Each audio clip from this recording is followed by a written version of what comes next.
Jnanamudraya Krishnaya Gita Duhe Namaha. Hare Krishna. So let's begin with some important points pertaining to Shloka recitation. So I am audible, right? Yes. Behind Mataji? Mamta Mataji? Yes. Okay. Hare Krishna. So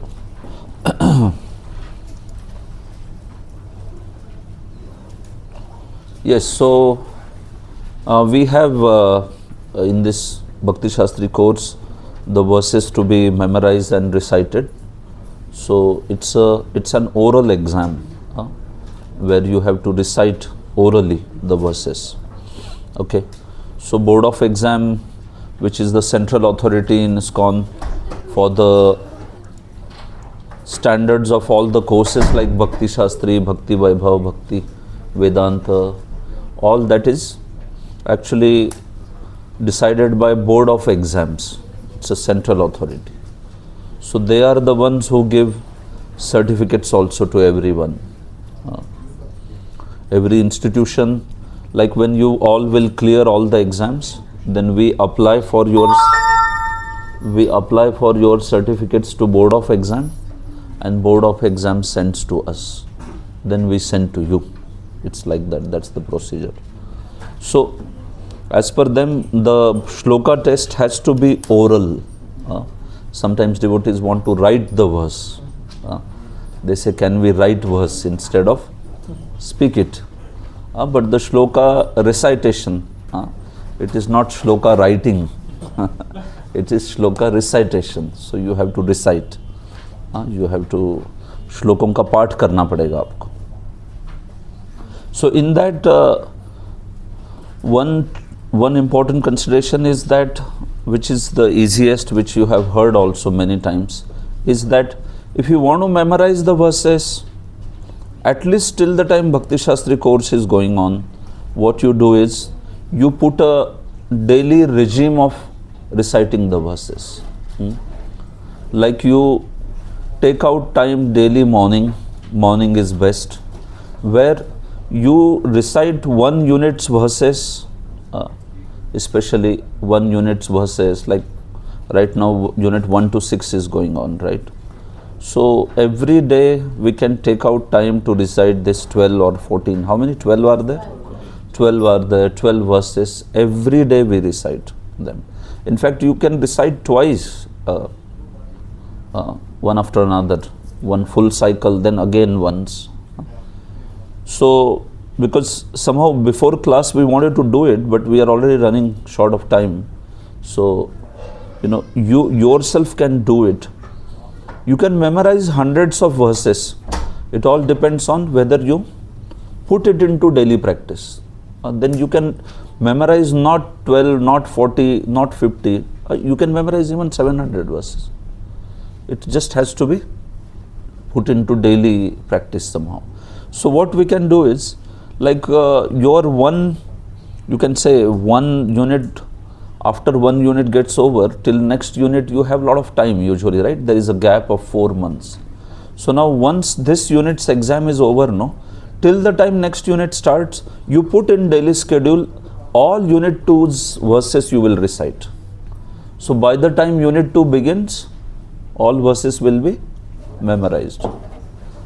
If you memorize in 1 month, you will remember them by heart. It is like that. It is not that difficult actually. It's just that it needs to be put into daily. Like how did you learn prayers like Samsara Dava Nalalidha Loka? Did you memorize? Sitting? We just sort of daily sang it that way, and then we see that we memorize it. Or Narsimha. How did we memorize? By daily singing. Then we memorized. So same way Tulasi Arti, or in temples Guru Puja, everything is memorized like that because of daily singing. So first is, right now for unit 1, you put a schedule in which daily morning or daily evening you take out your time, whatever you, and you take these verses. I think Vikram Prabhu has also put them in one document. Just take that document and recite those 12 verses. 12 verses means what? 6 minutes. So again recite once more. Again recite 3 times, that way.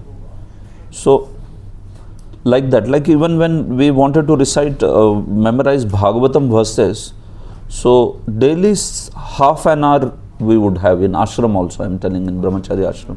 So daily 30 minutes recitation of Bhagavatam verses. So then Bhakti Vaibhav, it was going on, first canto was there. By that time we had finished verses of 6th canto also. 80 verses are to be memorized in Bhakti Vaibhav, and in Bhakti Vedanta 120 verses of Bhagavatam. So 80 verses memorized before first canto was over. Why? Because it is put into daily practice. So this is one important thing. If you don't do this, then further tips I am going to tell, but they will not be useful if you don't put it into practice daily. So take that time. That time may vary for different people. Some of you may get time in the morning, some of you may get in the evening. Some of you can even plan like this, that okay, Prabhujis or Matajis, they can come together and do online also. I mean, you see, or if you can come together and do, that's fine. Even if you can't, you do for yourself. You know that the verses are there and you can look at them and recite. If you don't know the meter, check with those who know the meter. Basically, Bhagavad Gita means only 2 meters are there. One is Trishtub and another is Anushtub. So one will go like Dharma Kshetre Kurukshetre Samaveta Yuyutsavaha Mamaka Pandavaschaiva Kimakurvata Sanjaya. This is one. But there are other ways also. Dharma Kshetre Kurukshetre Samaveta Yuyutsava Mamaka Pandavaschaiva Kimakurvata Sanjaya.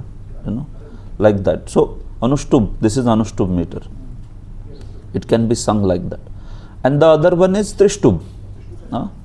Trishtub is Sarvasya Chaham Ridisannivishto Matta Smritirjnanam Apohanancha Vedaishcha Sarvairahmeva Vedyo Vedanta Kritveda Videva Chaham Karpanya Dosho Pahata Svabhava Pruchhami Tvam Dharma Samudha Cheta Yachreyasyan Nishchitam Bruhi Tanme Shishyasteham Shadhimam Tvam Prapannam.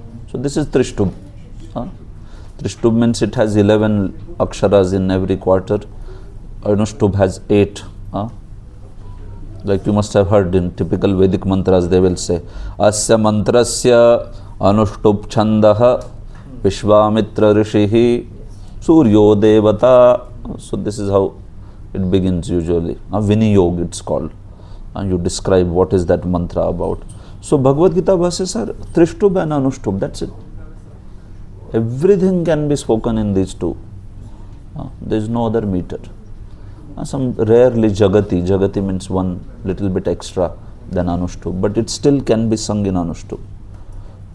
So these 2 meters only you need. Okay. So you can recite like that. So make a daily schedule. At least till Bhakti Shastri program is going on. So then you will memorize everything. Sometimes we think only in terms of exam, right? Don't think in terms of exam. Think in terms of Bhakti Shastri entire course. Till this course goes on, I will maybe the unit which is forthcoming, for that you can 1.5 months you do it, all verses will be memorized. No problem. How about the translations? See, now we come to the second part. See, if you know Sanskrit, then it's very nice, because then you just see and you understand what the verse is saying. No problem, even if we don't know Sanskrit. What you can do is, any verse, before reciting, try to see the words of the verse and the meaning, how Prabhupada is giving meaning. So, you may not know perfect 100% meaning, but at least try to understand something there. Veda vinashinam nityam jayanam ajam avyayam. Veda means one who knows. So avinashinam is indestructible, nityam is eternal. One who knows this eternal and indestructible soul. Next line is saying jayanam ajam avyayam. Aja means unborn, avyaya means inexhaustible. So before you recite shloka, at least get some sense there of the verse. If you just don't have any sense of the meaning, no, then also it's very difficult to memorize. But you have some sense of meaning, then it is easy to memorize. So try to look at that word to word and spend some time, no problem. You can spend some 5 minutes on that verse, 3-4 minutes on that verse, trying to understand what is it saying. Like some verses are like very popular, Dehinosmin yatha dehe, right? We all know the meaning to quite good degree. But especially those which you don't know. So if you don't know meaning, then also it becomes difficult to memorize. So try to give some time at least to understand keywords there. Keywords. Katham sa purushah partha kam ghatayati hantikam. So how can such a person kill someone, or how can such a person get killed or kill someone? Krishna is saying. And then you can, once you get some sense of the meaning, so then the recitation would helpful also this way. Recitation, I mean the translation, we don't expect that you will say verbatim as it is. No. It can be at least close to what Prabhupada is writing. Don't give your own translation. Follow Prabhupada's translation like that. Otherwise, sometimes devotees, they recite verses and then translation, they start there. I said, tell Prabhupada's translation. Whatever is there. So this is also very important aspect. Try to get some sense of that verse. Don't memorize like completely in a mindless manner that you just don't understand what that verse is saying. This is also very important this way. And if possible, try to get one partner at least for shloka recitation, So then somebody can say to you that, Prabhu, karpanya doshopahata swabhava. And then you have to complete the next verse. And then he may ask you or she may ask you something. And then you ask, she asks, he asks, and then you can take each other's this way. This way also we learn very quickly. You remember, you make others also remember in this way. So we have already classroom students. So if you can also club with someone to learn in this manner, then you will learn very quickly during especially the course of the during the classroom course. This will be very, very useful. Fourth thing that you can do is there are some standard recitation of Bhagavad Gita verses. So especially Bhagavad Gita's 108 verses, very popular recitations are there. You have those files with you? You don't have? 108 verses. There are recitations by various devotees. There is one by Balagovind Prabhu also. There is, I think, one by Gaurang Darshan Prabhu also. Radha Gopinath Prabhu is like full, I think. It's like full. 108 also. 108 is there? Only 108? So these verses also can be heard in that, this way. Or any of you is good in recitation, then we can make file of even only these verses, which are like some 45 verses in Bhakti Shastri. So if one of you is good in recitation, just make one file and share with everyone, this way. Or if I get time, I will do it, but somehow little hard. You have already? 12 we already shared. Somebody's recitation? Audio. I am saying audio. Audio also, no? Then you put the audio and you go on hearing. By that hearing also you will memorize a lot of verses. Can somebody do? It can be done, right? Only these many verses. Only these. And they can be made into, if you want, even unit wise. Possible. and then share that file with everyone. You just keep on hearing that file. By hearing constantly also, you will memorize them continuously if it is being heard that way. So that is also one important thing, this way. And then the last thing is the most difficult one. Learn Sanskrit. This is the best tip, I can tell you. If you learn the language, then as you are reading, you are understanding what it is. It is that easy. As soon as, even longest verse of Bhagavatam, Dharma, what is that? Dharma projita kaitavotra paro. You are understanding what is going on there while reciting only, if you know the language. Just like English statement, is it difficult for you to remember English statement? It's easy, you can remember, because as soon as you read it, you understand it, no?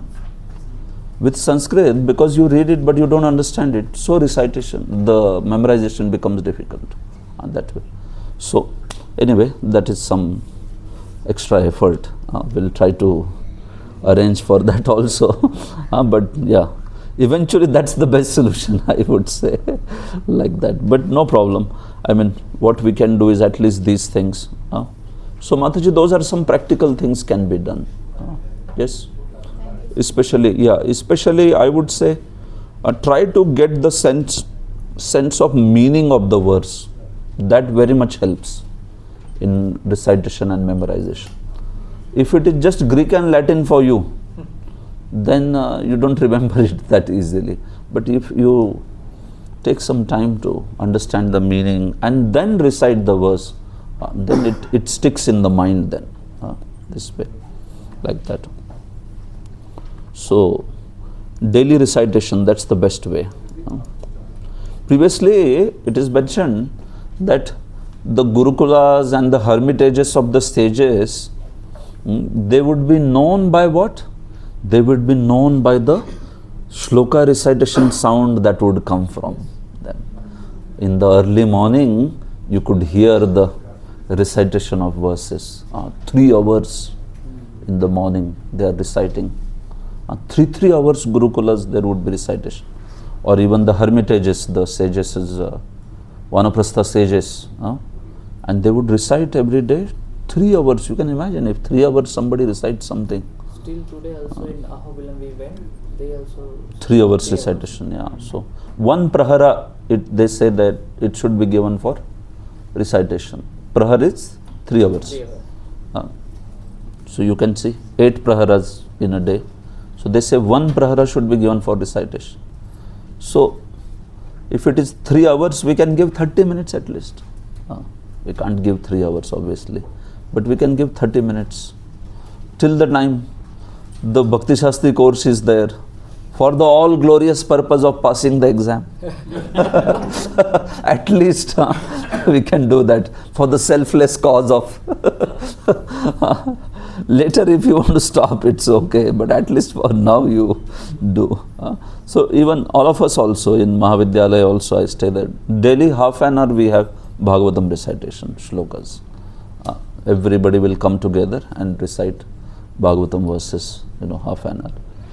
So like that. So we have to put in that manner only. That's the best way to learn anything. And then you will soon realize you can remember hundreds of verses like that. Hundreds. No limit only in recitation. It's just that it has to be.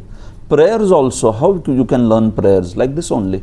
You want to learn some prayers like Dhruva's 12 prayers or Mother Kunti's 27 prayers. So you just recite them for a month. You see, you will remember them. It's a very powerful tool, daily recitation. You may be yourself be wonderstruck of your ability to memorize so much. All right, let's go ahead.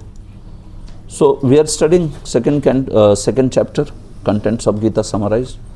So we began Lord Krishna's Upadesha to Arjuna.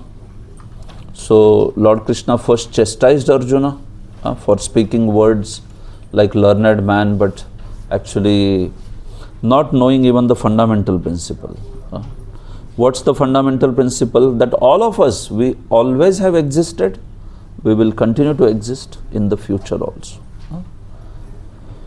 So, the soul passes from one body to another, just as the soul continually passes within the same body. So, what is this reincarnation, that the soul moves within different phases of the same body? Internal reincarnation. And when that body gives, when the soul gives up the body and attains another, that is called external reincarnation. So Krishna is saying, if you are not expressing grief because of internal reincarnation, why you are expressing grief for external reincarnation? If Arjuna were to say that, well, but still, because you are killing the person, so you are separating the body and soul, so there will be some feeling of separation, some distress will inevitably come. What does Krishna say? Tolerate. You have to tolerate. In the execution of duty, something comes, then you have to tolerate. You have to tolerate happiness also. What example we saw? Jayadratha. Yeah. Not tolerating happiness. And then Krishna says, if you tolerate like that and lead your life in dharma, then you get the fruit of, what is the result of such a life? Amrutatvaya. What does that mean? Liberation. One can achieve Krishna's lotus feet. For Vaishnavas, what is the liberation? For Vaishnavas? Yeah, going back home, back to Godhead. That's considered the liberation. So then we talked about two kinds of nature. One is matter, other is spirit. Krishna is speaking about these two principles from 16 to 30. This is the topic. What is body? What is soul? What is matter? What is spirit? Yes. So he first spoke about spirit. Avinashi tu tadvidhi yena sarvam idam tatam. Although the soul is at one place, where is soul situated in the body? Core of the heart. Yeah. Where? 5 pranavayus. There is an equilibrium point, and the soul is sitting, sleeping, floating. What? Floating there. The soul is floating there. And where is Paramatma? Next to the soul there is Paramatma also. Right. So sitting the soul being situated over there. One time Prabhupada was asked, Srila Prabhupada was asked, that Prabhupada, Paramatma is sitting or standing? Prabhupada said, if the person is pure devotee, then he is sleeping. Paramatma is sleeping. Prabhupada said, if somebody is a pure devotee, then Paramatma is sleeping in his heart. Tomar ardhaye sada Govinda Vishram Govinda kahe na mora Vaishnava param. So Tomar ardhaye, in the pure devotee's heart, Prabhupada said Krishna is resting. And what about non-devotee's heart? Prabhupada said Krishna is standing. Paramatma is standing, waiting when this fellow will look at me. He is busy eating the fruits. So he is waiting. Thoda idhar bhi dekho. Like that. So Paramatma is, you have seen, is he sitting or standing? Paramatma in the heart is standing. He is waiting, standing. Paramatma this way. So that's how we see that Lord and the Jiva both are there in the region of the heart. So it's not physical heart, right? Otherwise, heart transplant, soul transplant. Not like that, but it doesn't happen. The soul remains inside, even if you change the heart, because it is not stuck to the heart. It is actually floating on the pranavayus. So you can't capture only soul. And then body is said to be always dead. Antavantaha ime deha. So that's why anybody thinking that killer of the soul or soul is killed, both don't know, both don't understand. And then we heard these beautiful qualities of the soul. Na jarayate mriyate va kadachin.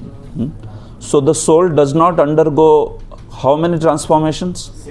6 transformations. What are the 6 transformations? Death, birth, youth. Oh, no, not youth. Yeah. Tell. Birth remains for some time, then grows, then produces, dwindles and vanishes. Yeah. Jayate, asti, vardhate, parinamate, apakshiyate, vinashyati. So these 6 transformations, do they happen for the soul? They don't happen for the soul. So that's what is spoken. All right. Text 21. Veda vinashinam nityam yayenam ajam avyayam katham sa purushah partha kam ghatayati hantikam. Oh Karta, how can a person who knows that the soul is indestructible, eternal, unborn, and immutable kill anyone or cause anyone to kill? Yes. So, Partha, you tell me, kam ghatayati hantikam. See, if you understand what is the real identity of someone, and if you are fighting for a just cause, how can you be called a killer? Who is killer and who is causing some death or like that? See, this is not to be spoken to encourage any violence by some gangster or like that. Otherwise, some gangster may take this verse and say, Lord Krishna said, Kam ghatayati hantikam. Kaun maar raha hai, not like that. It is spoken for somebody who is actually understanding this and also acting on that platform. Understand? He is fighting a dharma yuddha. And that religious killing he has to do because to uproot adharma. And then, kam ghatayati hantikam. How is he killing? Like, you can just take that same example which I gave about. If there are soldiers fighting a battle, so then the soldiers are killing the enemy soldiers.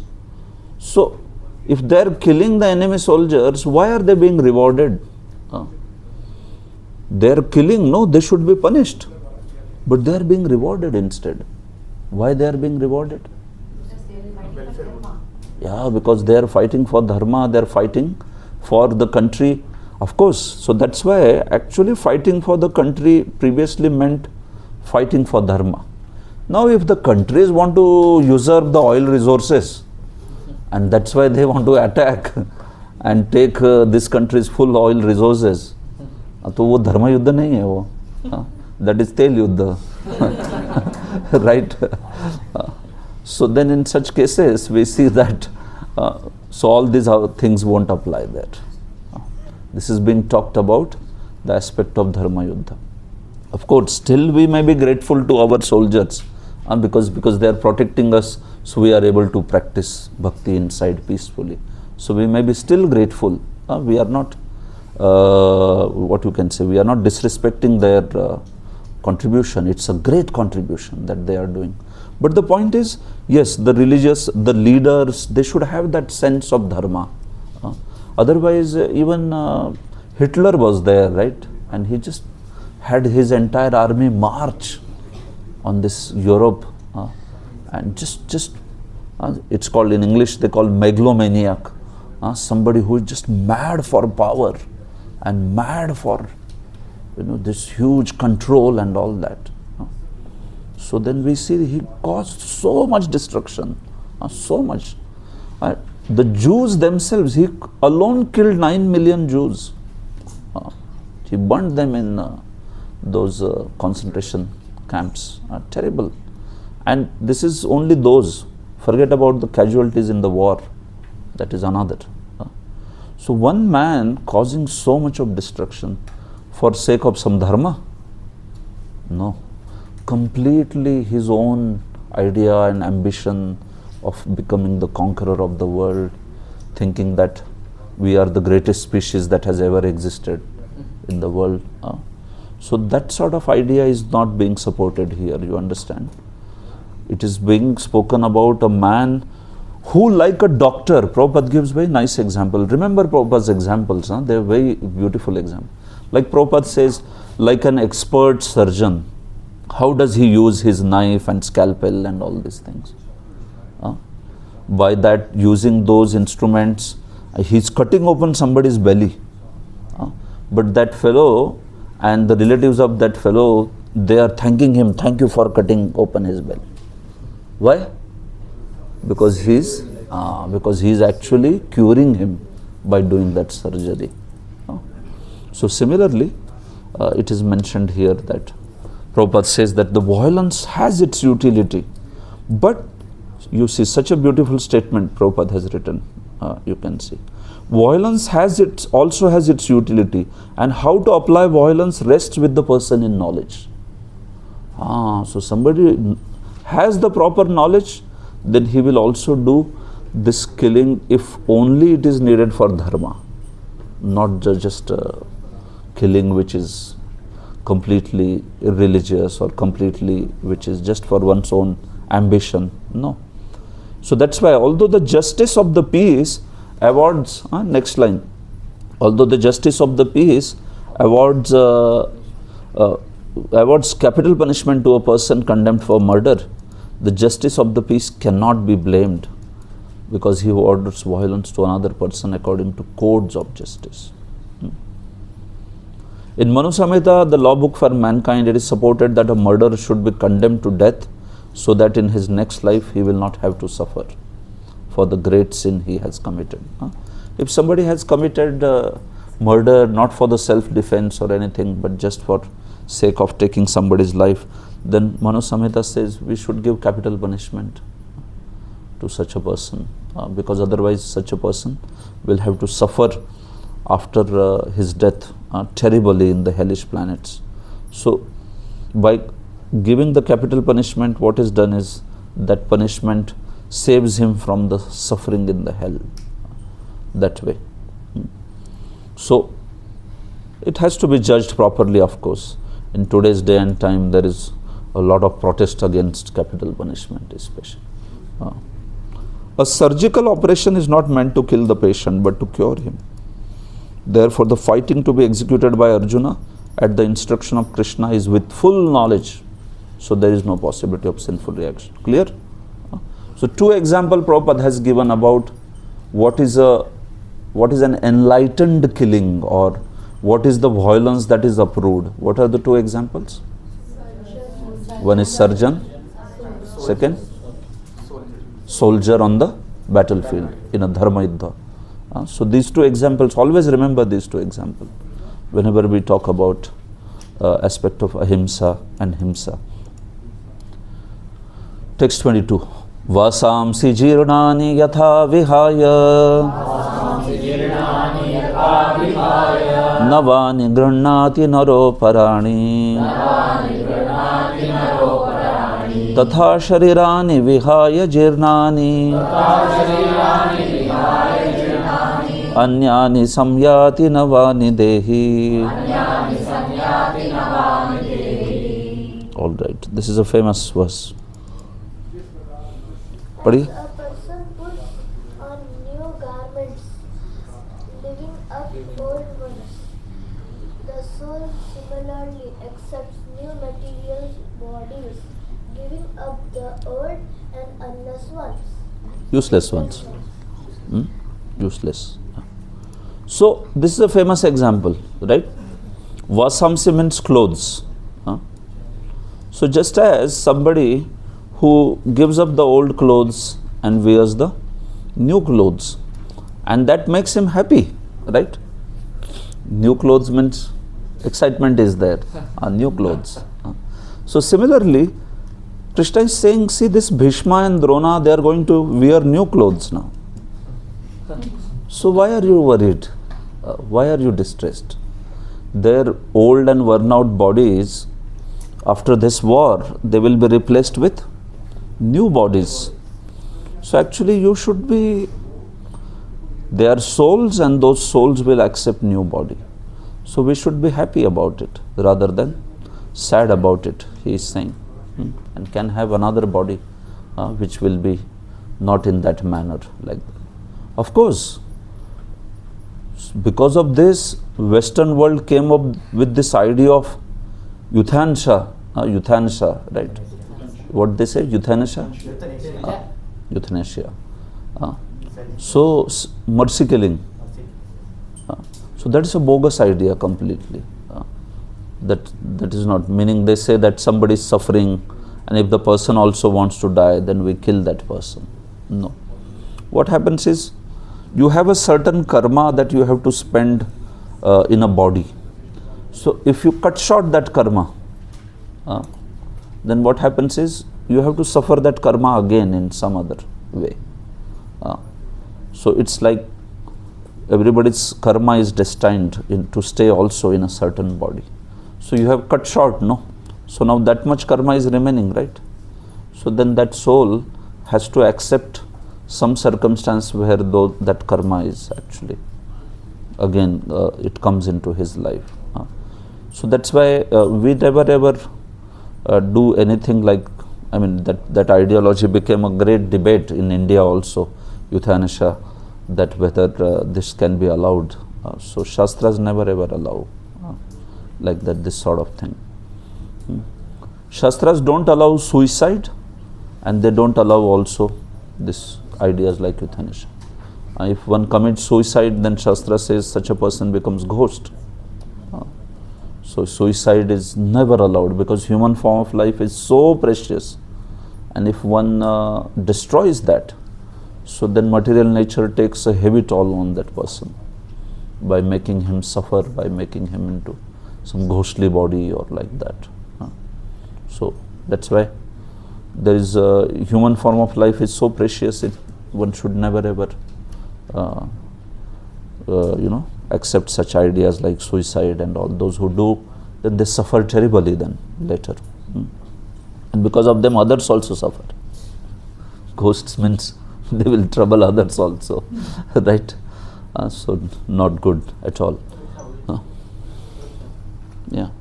So, like this month is going to Pitra month. So, where the Pitra loka? Okay. Where do Pitras live? See, Pitras live in Pitruloka. This Pitruloka is just next to Yamaraja's abode in the lower planetary systems. So, see, usually speaking, if our Pitras were exquisitely punyavan, no, then they attain the heavenly planets, Swarga. If they were extraordinarily sinful, then they go to Naraka, hellish planets. And then once the suffering is over, then they go into animal species. But those which have an intermediate punya, madhyama punya, they all go to Pitruloka. So typically speaking, they will be in Pitruloka. And when we do these activities of Pitrupaksha, like offering Shraddha, Tarpan, Pinda and all that, so their ability to stay in the Pitruloka, that is maintained by these activities. They can continue to stay there. So that's why it is recommended. What will happen if these things are not done? Then the Pitras, they can't stay in Pitruloka. They will fall from there, patanti. And when they fall, then they may fall to lower destinations and all that. We never know where they will fall. Of course, they are staying there. That is also not very glorious. So that's why it is mentioned in Puran, I think it is Skanda Puran, Skanda or Padma, one of them. It says that as soon as Vaishnava, like somebody takes to pure Vaishnava path and he starts chanting Hare Krishna with great purity, then the Pitras start dancing there. It is mentioned in Pitruloka. They start dancing. That just see, one of our descendant has become a pure Vaishnava. So the best thing is actually to offer this credit of devotional service to them. So what happens is, typically your bhakti can influence even up to that level. If you perform bhakti, there becomes some credit of that goes to Pitras also, by which they can get bhakti in their further life. That way. So One further question, that after our death, we take immediately another body, or then we need to stay in Pitruloka some period, or how? it depends on individual's punya. As soon as we die, does everybody has to go to Pitraloka? Not necessarily. It depends on, like for Vaishnavas, it is mentioned they don't have to go to Pitraloka. They are carried by the devotees of the Lord directly to the next destination. They don't have to see Yamaraj also for Vaishnavas. Yamadutas also, even Yamaraj also they don't have to see. They are directly carried to the next destination. Krishna also says that. These aspects like Shuchinam Shrimatam Gehe Yoga Bhrashto Vijayate or Athva Yoginam Kule Bhavati Dhimatam, the next verse also. This way. So Prabhu, in Garud Puran it's mentioned who takes which path. So for those who are sinful, they take the path of Yamadutas, and then they have to see the face of Yamaraj. Then there are some intermediate punya, they never have to see Yamadutas. They go to Pitraloka directly, but they have to see Yamaraj, no doubt. And it is mentioned for Vaishnavas, they don't have to see Yamaraj also. They are directly taken to the next destination where they will. Of course, there are multiple factors in that, but the point is, yeah, those are the general ways in which. It doesn't have to be a fixed way, not necessarily. Especially paths like Bhakti, Jnana, Yoga, they are different paths, they become transcendental. Alright? So they don't have the general punya, they have transcendental punya, so special. Okay. So somebody giving up old clothes, taking up the new ones, is it a matter of great lamentation? No. So similarly he says here. Acha, transference of atomic individual soul to another body is made possible by grace of super soul. See, soul, how can soul go from one body to another? He is said to be like passenger. Although in our car and body analogy, we show soul as what? Driver, right? And car as body.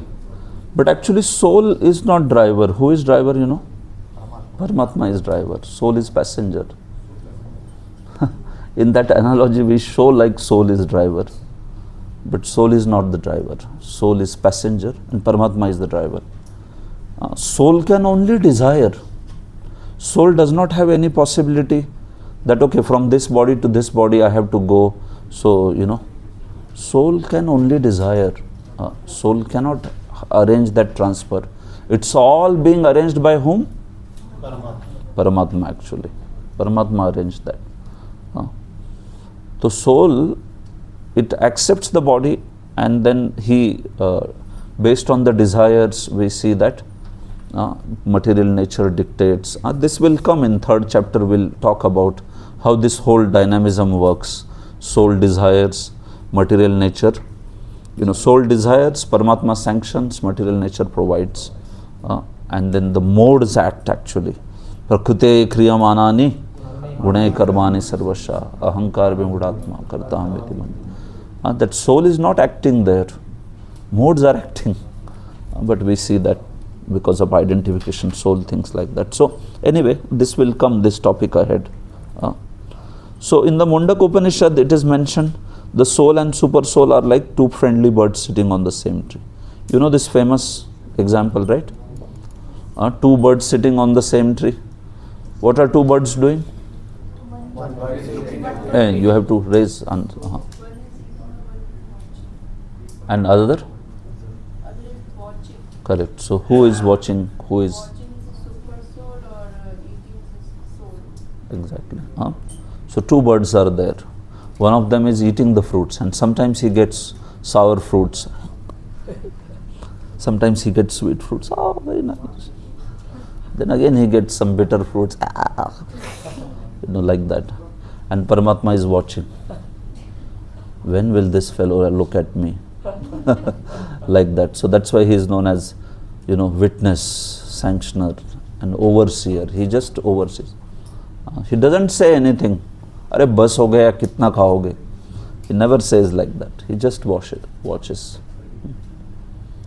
And then Guru or Shastras may say that thing. That, Brahmanda Brahmite Kon Bhagyavan Jeev Guru Krishna Prasade Paye Bhakti Rata. So if such a person by his great fortune comes into the association of Guru or sadhus and all, then they speak.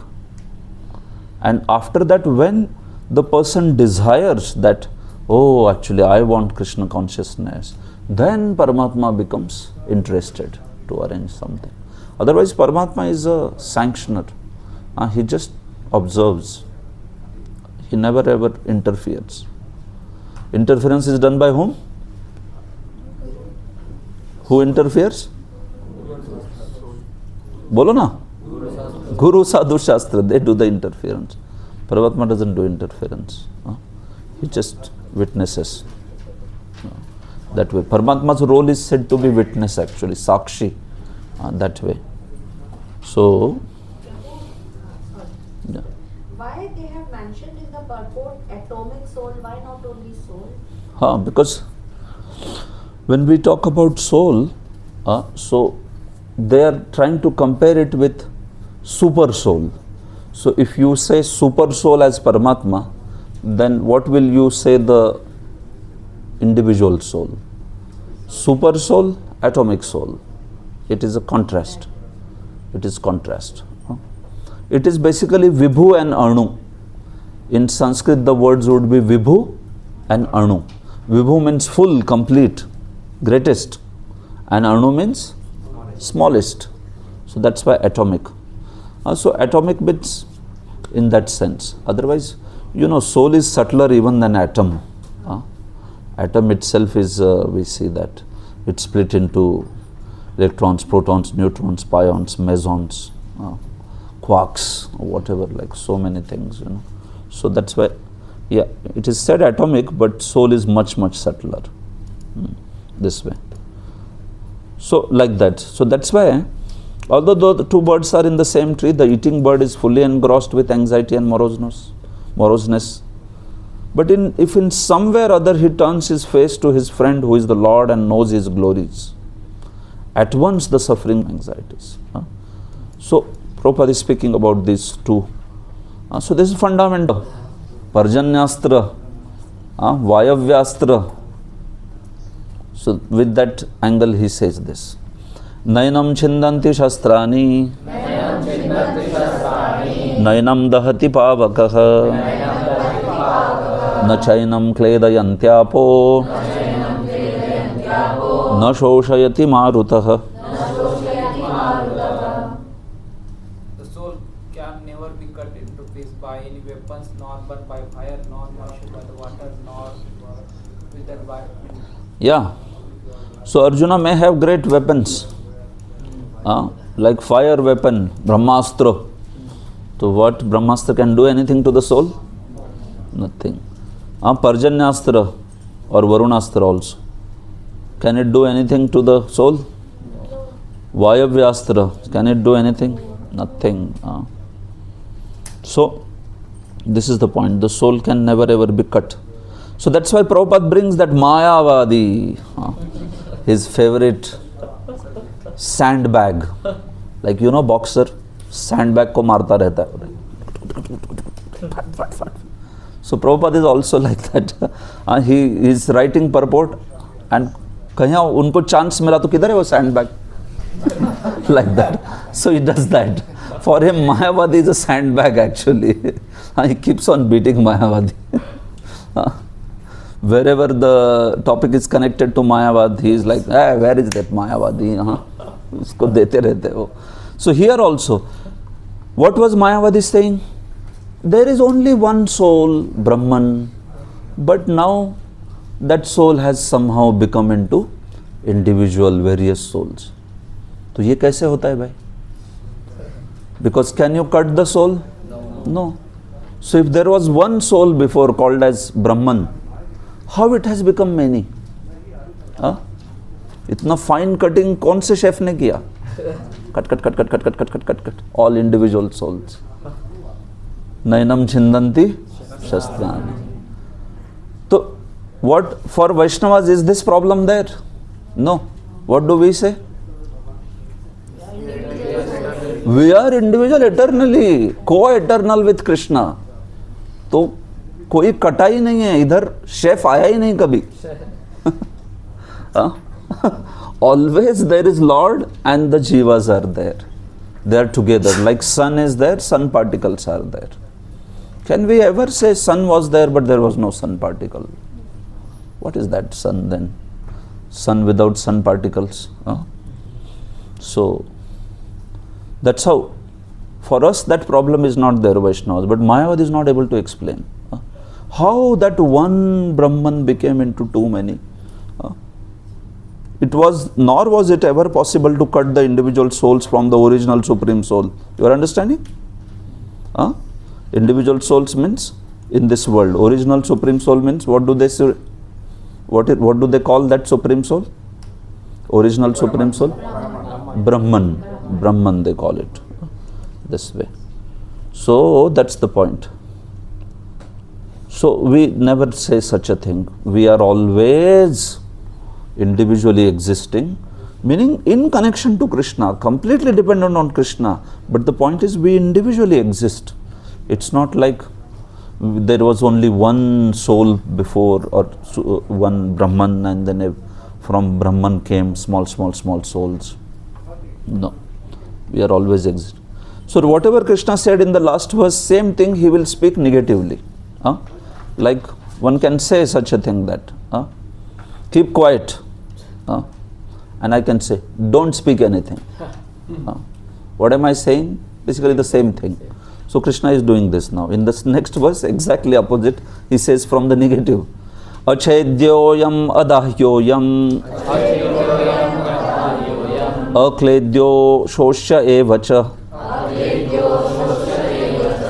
nityah sarvagatah sthano achaloyam sanatanah. Yes, please. This individual soul is unbreakable and insoluble and can be neither burned nor dried. He is everlasting, present everywhere, unchangeable, immovable, and eternally the same. Yeah. So, this first line is just negation of the last verse. Last verse said, Nainam Chindanti Shastrani. This verse says, Achedyo. Same meaning. And then, Adhayyo, it cannot be burnt. Akledya, it cannot be moistened. Ashoshya, it cannot be withered by the wind. So whatever is spoken in the last verse, same. But this line is giving additional characteristic. Soul is nityaha, it is eternal. Sarvagataha, this is one important word. Sarvagataha. What does sarvagataha mean? All pervading. Yeah, all pervading in the sense of what? Like Mayavadis also say that the soul is all pervading. There is one soul, Brahman, which is everywhere.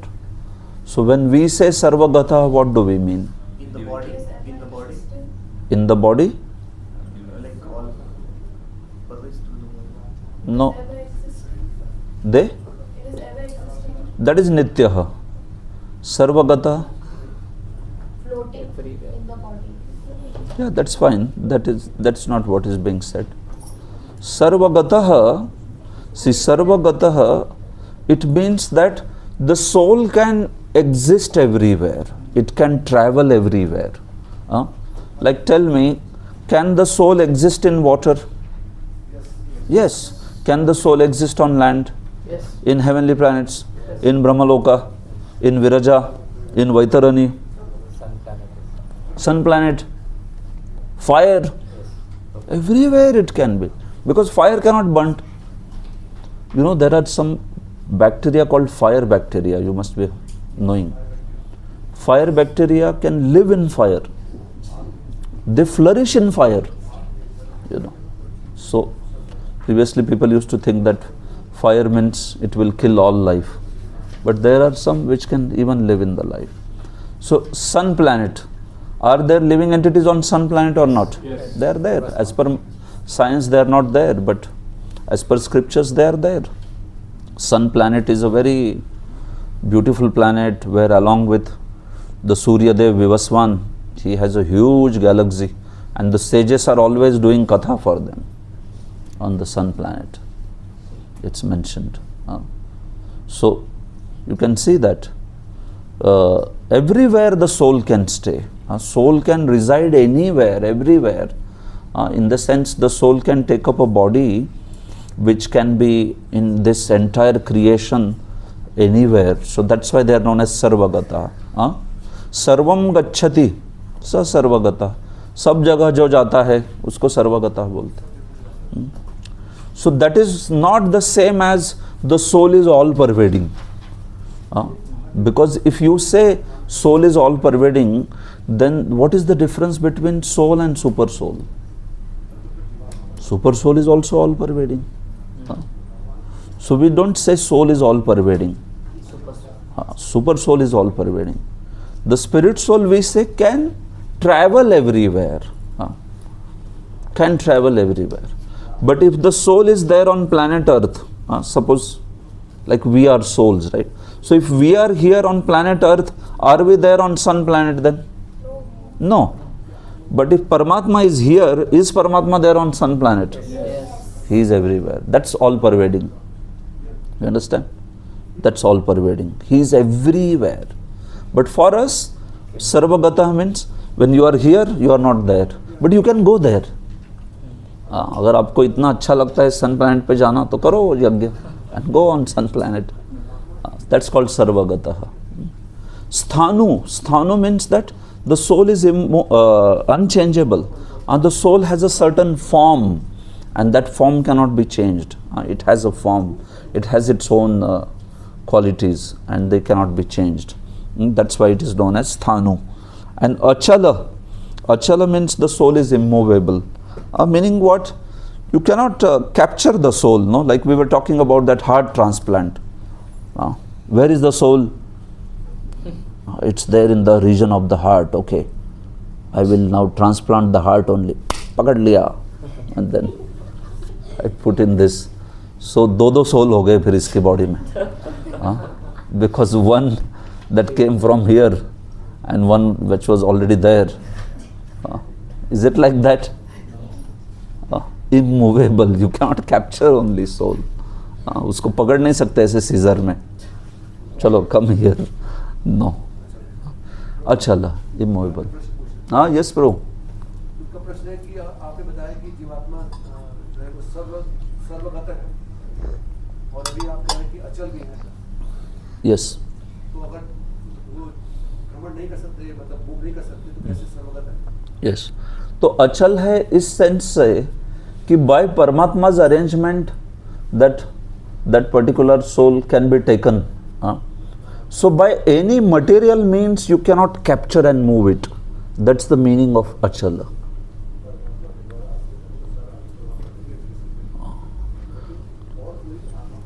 Yeah, by any material means you cannot capture the soul and make it move.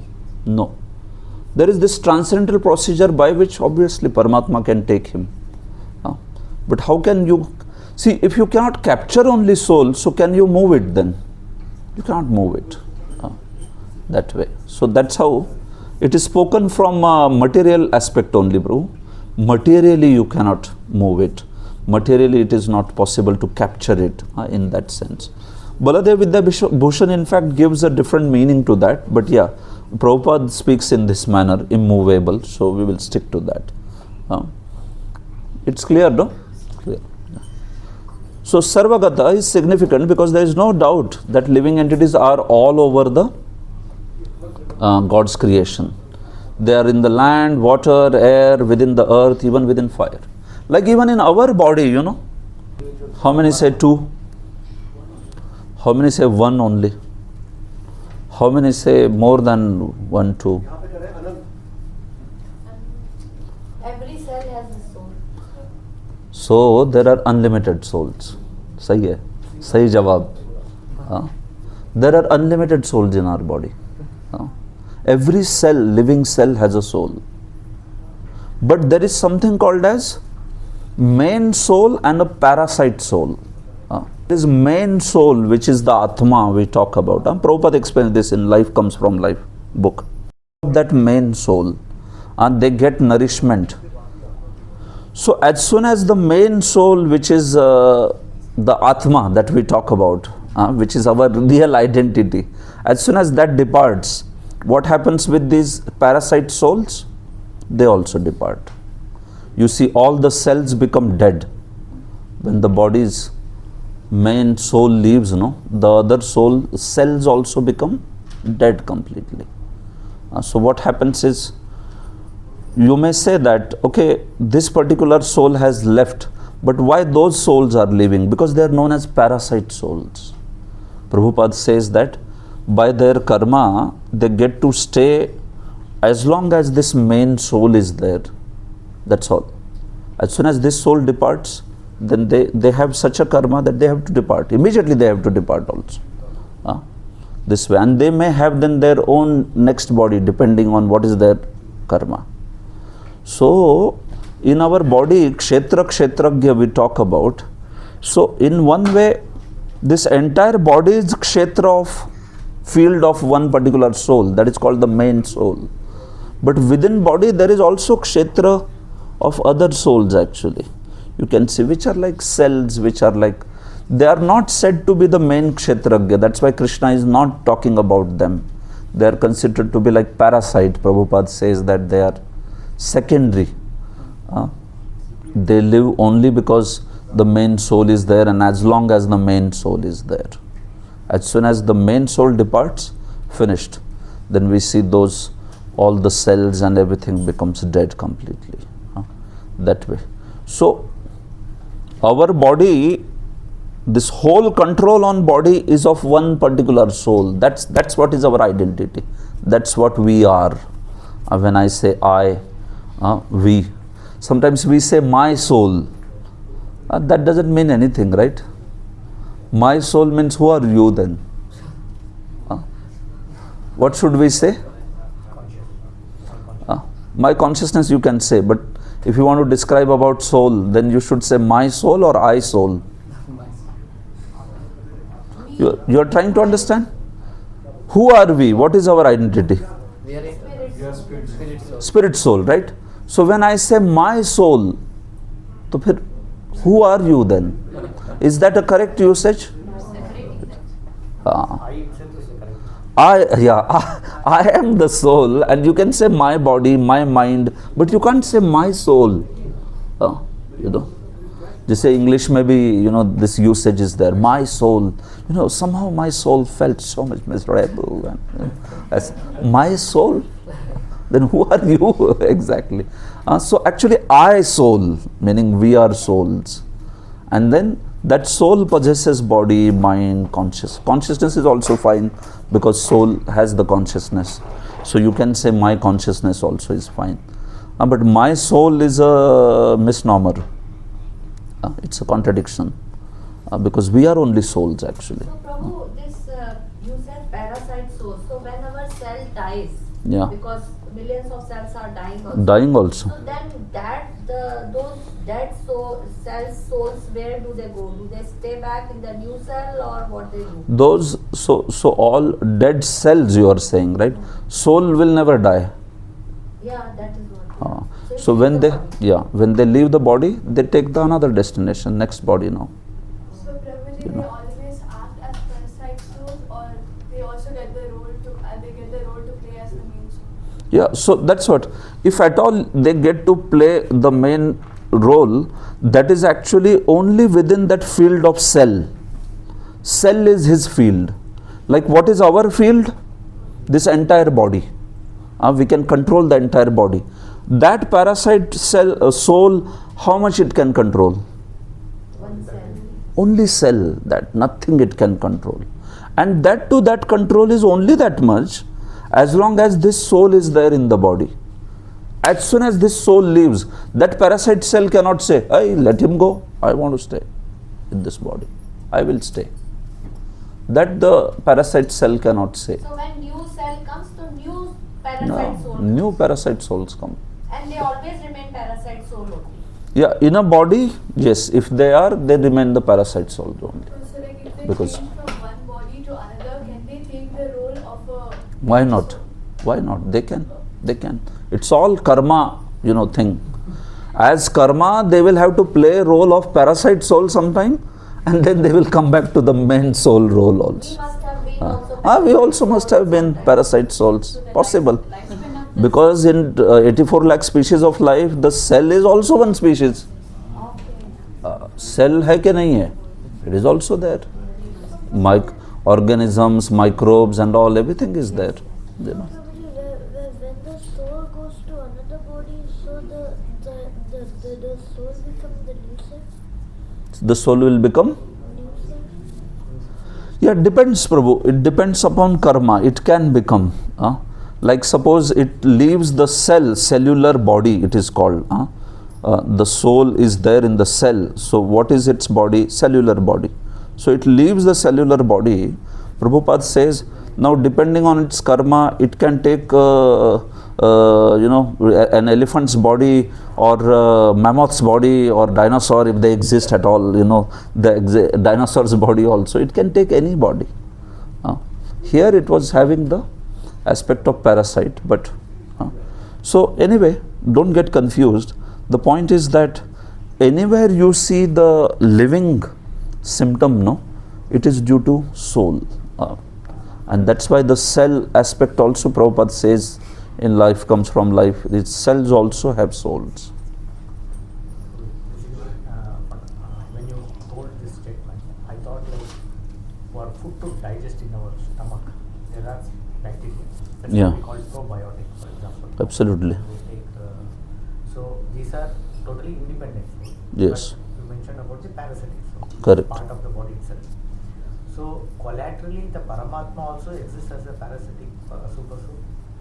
What happens with Paramatma? See, usually whenever we talk about Paramatma, the Paramatma aspect is for, we may think Paramatma in this manner that he basically expands into everybody's body. One Paramatma, this way. So Paramatma, but Shastra says that basically Paramatma is there in everyone's heart, no doubt. In every species, wherever the Jivatma goes, the Paramatma is also there. But Paramatma is always talked about, especially like in a body, who is the main Kshetragya? For him the Paramatma is talked about. Because Kshetra and that Kshetragya and the Paramatma as the super soul, you talk about. So, there is not so much talked about like what happens for these cells and all that. You don't hear about, Paramatma is in one way, Paramatma is Andantarastha Parmanu Chayantarastham. That is one aspect. But you are talking about that friend Paramatma who is witness, right? So that witness Paramatma, it is said that he is there only with the main Kshetragya that is there in the body. So there is Kshetragya and then there is Paramatma. That's it. As far as these parasite souls are there, they stay as long as this soul is there, and then they move to the next destination wherever there is, based on their karma, they can get that aspect. So Paramatma never ever leaves any jiva. That aspect is always there. So even in this case, whether there is cell and in that cell also a jiva is there, Paramatma is never ever leaving. But does every cell have even the Paramatma? Prabhupada said in Life Comes From Life that it's not like that. He says it is not like that. You have the main Kshetragya and you talk about it. So if that soul is playing the role of main soul, main Kshetragya, then we can talk about Paramatma. Otherwise we usually don't talk about Paramatma. Okay, so let's go ahead. A lot of question on this. Okay. Avyaktoyam achintyoyam avikaryoyam uchyate tasmadevam viditvainam nanushochitum arhasi. It is said that the soul is invisible, inconceivable, and immutable. Knowing this, you should not grieve for the body. Yeah. So the soul is avyakta. Try understand these words. Simple. Avyakta means that which cannot be visibly seen, invisible. Avyakta. Soul is avyakta. It can't be perceived by material senses. That is called as avyakta. So by material senses doesn't mean only eyes. Can you smell the soul? No, not even nose. Can you, like air, baby, is air visible? No. But can air be felt? Yes. So will you call air as avyakta? No. That's why air is not avyakta. Avyakta means it cannot be perceived by any material senses. Air may be invisible, so that's why the word is invisible, but try to understand its sense. Something may be invisible, but something may be felt by touch. Something may be experienced by the skin, the sensation of touch. But soul is not like that also. The soul cannot be touched or smelt or like that by material senses. But if you have the spiritual body, can it be seen? The soul? By the spiritual body, it can be. If you have the spiritual body, by material senses you cannot. But by spiritual senses, you can perceive the soul and the spiritual body and everything. It is possible. Like Krishna practically showed how the soul of Shishupal entered into his body. Isn't it? He showed that to everyone in the Rajasuya assembly. The soul came out and it merged into Krishna's body. So how is that? Because Krishna allowed them to see that by the perception, transcendental perception. So transcendental perception can allow you to see it. But materially, is it possible? No. Forget about avyakta, it is achintya also. You cannot even conceive about soul. Like we may have some idea about soul in our mind. Kaisa soul hai karke. But that idea is our imaginary idea. Actually, soul is beyond even the logic, like that. Like logic goes up to a certain point, right? If I say, can you draw a square circle? Nitya Manjari, can you draw a square circle? A square, something which is achintya, which is beyond logic. A logic cannot reach only there. This way. So there was one era where this Christian fathers were troubled by the logicians. They used to catch Christian father and say that, can God create a stone which he himself cannot lift? Tell me, can God create a stone which he himself cannot lift? Agar Padri bolta hai ki yes, so then God creates a stone which he himself cannot lift. So God is not omnipotent. And if you say no, then God cannot create a stone, so he is not omnipotent. In both cases, God is not omnipotent. So what is your philosophy? Because they say no, God is omnipotent, omniscient, omnipresent. So ऐसे करते थे वो. They would catch and ask, catch 22. You do this also, you do that also. Both ways, your philosophy is getting it. So Prabhupada was asked by one journalist. They said, Prabhupada, this question is very famous in Western world. Can God create a stone which he himself cannot lift? So Prabhupada said, yes, as Krishna he creates a stone and as Balaram he lifts it. You know. And because he said Krishna and Balaram are non-different, so he has accomplished both the things. Or what journalist is thinking, what's going on? Prabhupada said that yes, what he cannot do, he can do anything. In fact, God can do anything. Problem is our faculty is supposed to think in a logical way. Like, can God draw a square circle? Tell me, can God draw a square circle? Yes. He can. Kaise possible hai? That is your problem. That is not God's problem. God can draw a square circle, but how does he do that? That our petty brain cannot understand. This is called achintya. This Jiva Goswami has explained in Bhagavad Sandarbha, this point. That some things which logic does not stop Krishna from doing it. It stops us from understanding it. So Krishna is beyond logic actually. He can do anything. So some people ask, how can God know our free will? भगवान को सब पता है हम क्या करने वाले, and still we have free will. This is also a very famous question. How is it possible? Krishna knows what we are going to do, but still you are saying we have free will also. Is it possible? If Krishna already knows what we are going to do, how is that free will? Huh? What do you say? If Krishna already knows what we are going to do, then is it a free will? It looks like it's already determined. So actually, although Krishna knows what we are going to do, still it is a free will also. How is that? That is achintya. That is what is inconceivable. You cannot understand things. Like Krishna can actually be like that. He will keep your free will, still he knows what you are going to do. And this is just unimaginable for jivas. That how can such a thing happen? But Jiva Goswami says that that's what is achintya. Tarka gochara. Tarka ke pare hai wo. He doesn't have logic cannot stop him. He can do logically impossible things also.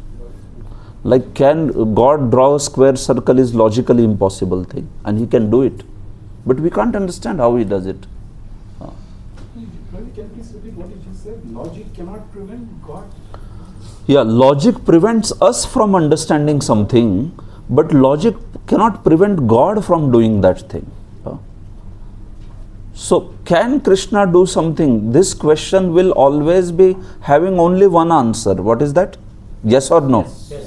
Yes, he can do anything. And you may say, "Arey, ye kaise possible? How can he draw square circle?" That is whose problem? That is your problem.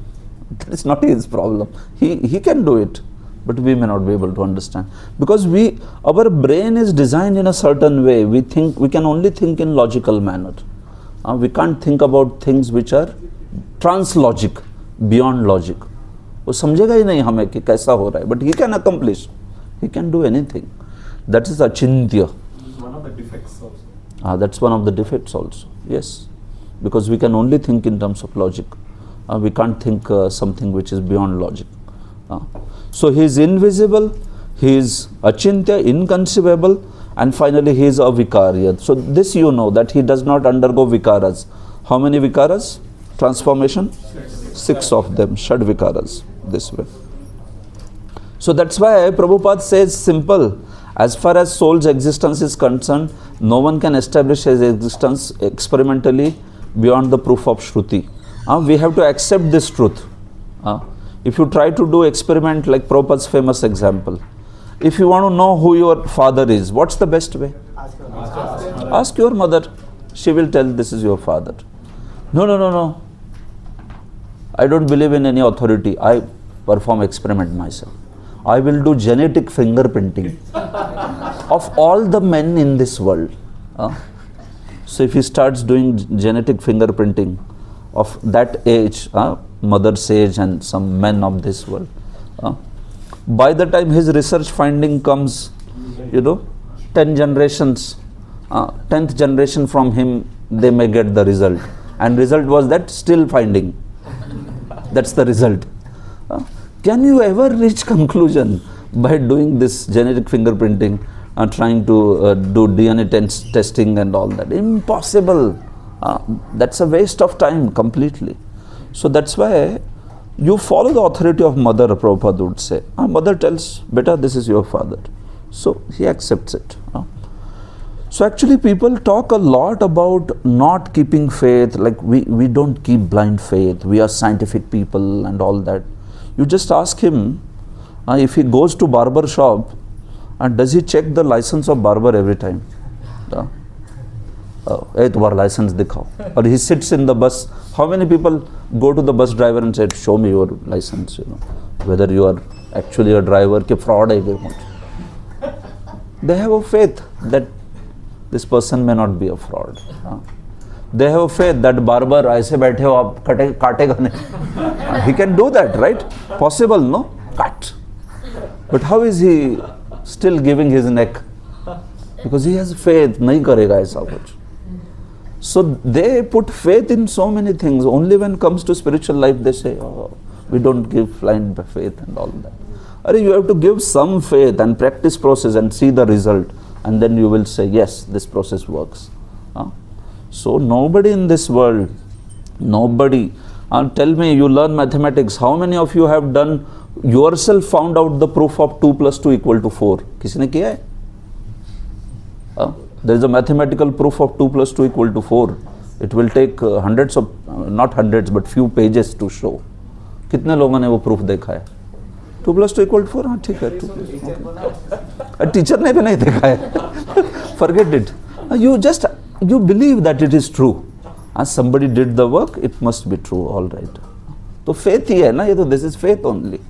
If somebody is truly calling himself that I don't believe in anything, I test everything, उसको पूछो ये सब, are you doing all this stuff? See, if you cannot keep faith, no Prabhu, we cannot even live a sane life. And you can imagine, you can't, I drink this water, पता नहीं इसमें कुछ मिलाया क्या? Right? You check this, like that. Then you are sitting there, the ceiling may fall, hey, let me sit here, like that. There may be some worms in this, they will bite. You cannot live even a sane life if you don't have faith. हम लोग faith लेके बैठे हैं कि this ceiling is not going to fall. We are having faith that after program we will get prasadam. Right? We are having faith that everything here is going to be proper. We are having faith that the roads will be there when class ends. We can drive on the roads and we can go back to. It's actually faith. Everywhere it's matter of faith. Only when it comes to spiritual life, people want to say big thing, saying we don't accept blind faith and this and that. Our entire life is filled with faith. Faith is prerequisite to live literally in this world. So that's why Krishna is saying here that these are the qualities. Atha chayanam nitya jatam nityam va manyase mritam tathapi tvam mahabaho nainam shochitum arhasi. Just please read. However, you think that the soul or the symptoms of life will always be born and die forever. You still have no reason to lament. Who might be angry? Yeah, so what Krishna does here now, he speaks some philosophy which is not Vedic. He says even if you accept those philosophies, still you have no reason to lament. So he says if you consider that the soul is Nitya Jatam, meaning this is the philosophy of people called Loka Yatikas. They are the philosophers led by Charvak. You have heard this fellow? Charvak Muni. So Charvak Muni, yeah. That's his famous line. Rudam krutva ghritam pibed yavat jivat sukham jivet bhasmi bhutasya dehasya kota punaragmano bhavet. He says, beg, borrow, steal or kill also, but eat in ghee. Don't eat in olive oil or butter or anything, eat in ghee. Because he says once the body is burnt, kuto punaragmane bhavet. Where is the question of any coming back in this world? So does Charvak accept the soul then? Does he? He doesn't accept soul. His idea of the soul is there, but it is different from the Vedic. He says that Nitya Jatam. He says when man and woman come together and the child is produced, so he says that time the soul takes birth. New soul comes with that body. And when the body dies, the soul dies. This is his philosophy. Soul comes and soul dies. It is created and it is destroyed. Impersonalism is different. Here, see, they say the soul is basically illusion only. That is impersonalism. Here they say, this fellow says that basically material body only at a particular time of event when it becomes conscious. So that time you say that the soul is born. And see, this is Christian idea also. Christians speak like this. They say that actually the soul, it is created. So they say that the soul is created but it cannot be destroyed. We say the soul cannot be created, soul cannot be destroyed. But Christians say by man woman's conception the soul is created, but having created once, it cannot be destroyed. And they say that, and in one life, heaven or hell. If he accepts Jesus, heaven. If he doesn't accept Jesus, hell. One life, story end, finished. Eternity. For eternity, hell. This is the idea of Christianity. They don't. So they have this, you can say it's a very erroneous idea, where you accept soul is created, but it cannot be destroyed. तो आधा ही हो गया ये, अर्ध कुकुटी. न जायते न म्रियते नहीं, जायते न म्रियते. It's like that. That is their ideology, and that's why they feel that when a person dies, no, in that same body, whatever is that body, no, he is accepted in the heaven. So that's why they will, very nicely put him in coffin with all suit and everything. Why? Because they feel that in this same way he will be accepted by Jesus in the heaven, that way. So what if that one fellow is old and another is young? Yeah, so old fellow will go in old body, young fellow will go in young body. If somebody... Egyptian mummies also, they also have. So they have this idea. So you see, all these ideas are there. And Buddhists are even further. The Christians say that there is soul, but there is no reincarnation, because there is only one life. You get one life, and in that life accept Jesus, go to heaven. Don't accept, burn in hell. Like I was in Paris once, and like last visit, and then we were doing kirtan, and then one big fat lady came and she shouted in my ears, "You are burning in hell." She said, "You are going to burn in hell." So what was she saying? Because you have not accepted Jesus, so you are going to burn in hell. Like that. So I thought, good, if such people are there, I prefer hell, right? Instead of such people, we prefer hell, right? Who are shouting, like that. So that's their idea. Burn in hell, and 2-3 times she shouted that. But when we started giving cookies, then she came. I said, that fellow, I said, give her small one, because she said burn in hell. So what he was giving big one, he put that aside. She said, why you put aside? No, you small, you take small. He said, just like that, to poke some fun. I said, so that is Christian idea. You have soul, but there is no reincarnation. And Buddhist idea is, there is reincarnation, but there is no soul. फिर किसका reincarnation होता है? That they cannot tell. But they say that there is reincarnation, but there is no soul. So they say what happens is, like every single time, nityam va manyase mritam is there, no? This philosophy is of Buddhism. Krishna is speaking actually here, Charvak's philosophy and Buddhist philosophy. To nityam va manyase mritam. So they say that just like you have a candle, so candle's flame, it appears like a continuous flame, but it is actually mass of that wax burning, no? So some mass of wax burns, and then it is one flame, and then next mass burns, that is second flame, third flame. So actually it is continuously burning, so it appears like a continuous flame, but it is one after another. So similarly they say that soul, it is not existence continuous. It is one after another flashes of consciousness. Like that. The flash of consciousness is there. So don't worry if you are not understanding. It is not worth understanding. It is Vedas. So, we don't want to. But Krishna is referring to that. Vaibhashikas, they are known as. In traditional philosophy, they are called Vaibhashika. And the first one are called Lokayata. Lokayatikas. So Krishna says, even if you are Lokayatika or Vaibhashika, so Lokayatika says what? Soul takes birth and then soul dies. So where is the problem? Anyway, soul takes birth, soul dies. So why should you cry? That means these are the Charvaks or... So Krishna is now speaking from Charvak side in this verse. He is saying to Arjuna, ठीक है, मैंने तो पहले वैदिक बताया तुमको.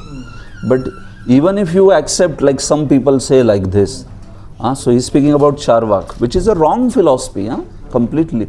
But Krishna is actually referring to them, saying that even if you consider, some people say that the soul takes birth, then stays for some time and dies. Then also, what is the cause of lamentation? Is there any cause of lamentation? क्योंकि आ रहा है, थोड़े समय बाद जा रहा है. So that's the nature. So that's why, no problem. And if you accept the other one, Nityam va manyase mritam, which is Vaibhashika, which is Buddhism. So he says there also, what is the issue? Every moment the flash of consciousness is coming. So he is basically here putting the opinion of something called as Purva Paksha. Purva Paksha is opponent, opponent's view. And Siddhanta Paksha is our view. So when Krishna says Atma does not die, Atma does not take birth, Atma does not undergo vikaras, is it Purva Paksha or Siddhanta Paksha? Siddhanta Paksha. When Krishna says that the soul, it takes birth and it dies, it is Purva Paksha or Siddhanta Paksha? Yes? Soul takes birth and dies. Is this Purva Paksha or Purva Paksha? So you understand these words because they come in Shastra many times. Purva Paksha means opponent's opinion.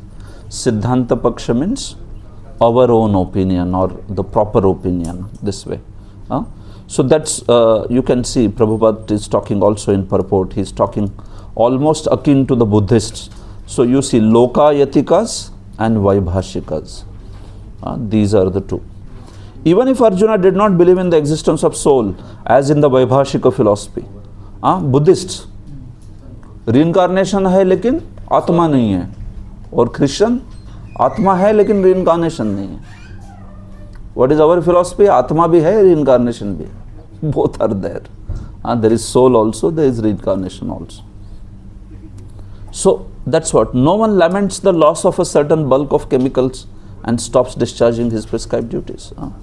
So that's how Krishna has explained. Even if you take those other philosophies, there is no need to take other philosophies, but still Krishna says, even if you take from that angle, still you should not lament.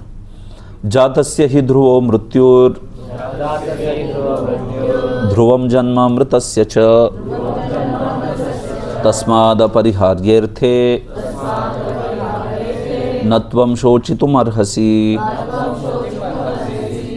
One who has taken his birth is sure to die, and after that one is sure to give birth again. Therefore, in the unavoidable discharge of your duty, you should not lament. Yeah.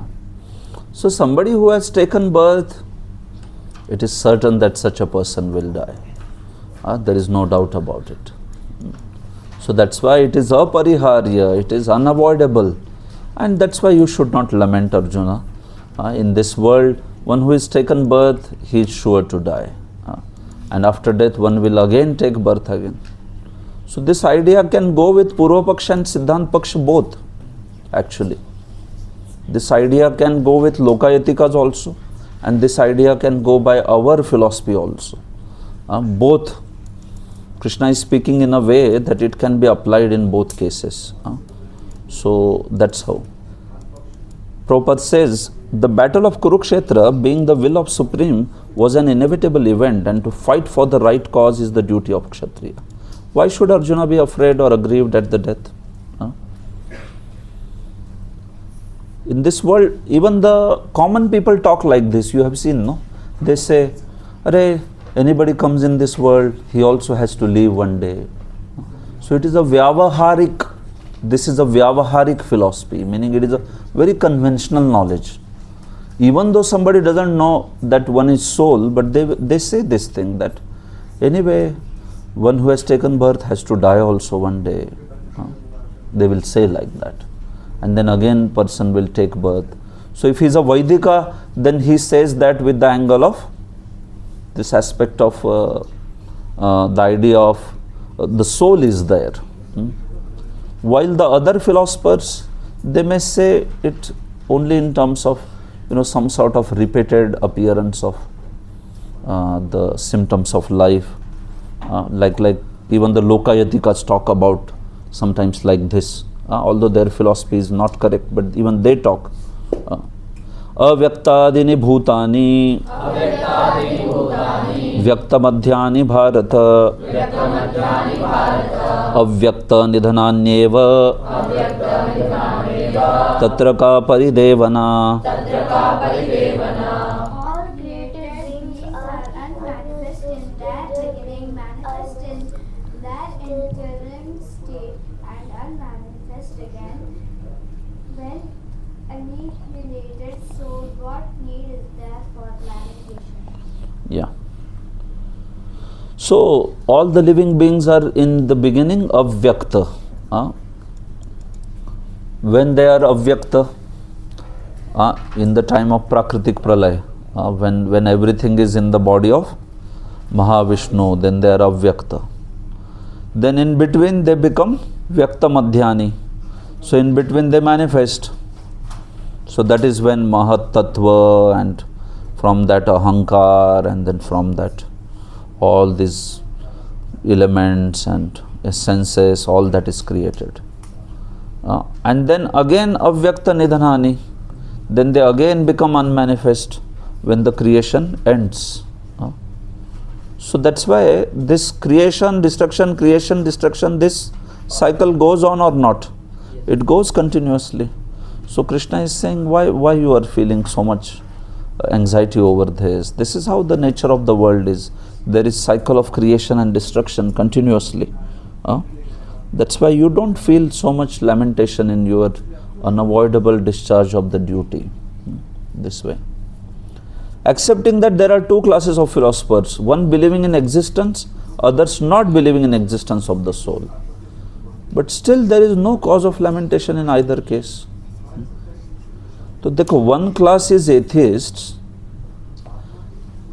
another class is the class of the followers of Vedas, theists. But in either case, what is the cause of lamentation? Even the atheist will consider everything is just life is created from matter and then it ends, it is destroyed. So where is the cause of lamentation?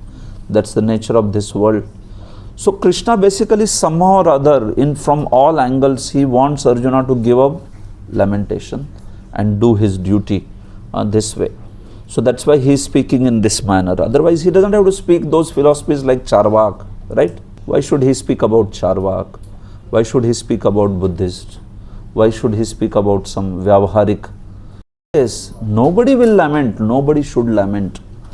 He is saying you give up the lamentation and you fight. So this Ascharya verse he speaks and ends his teaching of this section of Jnana. This is the ending of this section. Ascharyavat pashyati kashchidenam Ascharyavat vadati tathaiva chanyah Ascharyavat chainamanyah shrunoti Shrutva pyenam vedana chaiva kaschit. Yes, this is known as amazing verse. Some look on the soul as amazing, some describe him as amazing, and some hear of him as amazing, while others, even after hearing about him, cannot understand him at all. So Krishna is giving an amazing verse, Ascharya. Verse has so much Ascharya, right? So it's an interesting verse,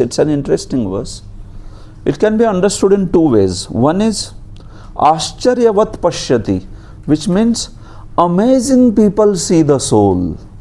Amazing people talk about the soul. Amazing people hear about the soul. And still there are some amazing people who don't understand anything. This is the meaning actually of the verse. Right? Some people hear all day, still nothing goes in their mind. One time Sarvabhaum Prabhu was giving class when we were in Bangalore. I was working that time and he was giving a class, and this whole description intricate description of Atma came. And then he saw that some devotees were not getting anything behind. So he said, he is like very funny style. He said, Champak, samjha kya? He said behind, Champak, did you understand? There was this Prabhu named Champak. He said, Prasad khao. he said, Prasad khao, sab samajh mein aayega. So then Champak immediately started smiling. So he made everybody very smile by saying, you take Prasad, everybody will understand everything. So if we understand it is good, amazing people, they don't understand anything, but they can certainly take prasadam and they can be happy. So one thing is that Ashcharyavat goes with the subject of the sentence, but it also goes with the object of the sentence. So what does that mean then? Some people see the soul as amazing. तो अभी ये soul को लगेगा amazing. पहले किसको लग रहा था? One who is seeing. Now we will apply it to the object. So some people see the soul as amazing. Some people talk about the soul as amazing. Some people hear about the soul as amazing. And in the end, but some others, in spite of hearing, they don't get anything like that. So that is also amazing, right? That they are not getting anything. So those who are amazing people see the soul. So now they are the most enlightened people. They can see the soul. They can perceive it. Can we perceive? No, we can't. But there are below them who are having Shastra Chakshu. They don't have the enlightened vision, but they have Shastra Chakshu, and based on that they talk about the soul like we are talking. So some amazing people discuss about the soul, Krishna is saying, like we are discussing. Can we see? No. But can we speak about? Yes. So that is by Shastra Chakshu. And third one is Ashcharyavat Chainam Anya Shrunoti. Some others, they cannot even talk about it, but they like to hear. And they like to hear about these subject matters. You ask them, now explain. No, I cannot explain. I don't have that much grip over subject. But they like to hear. So Krishna says, yes, they are also amazing people. And they like to hear about soul. And then the fourth one, Shrutva Piyenam Vedana Chaiva Kaschit. And they don't.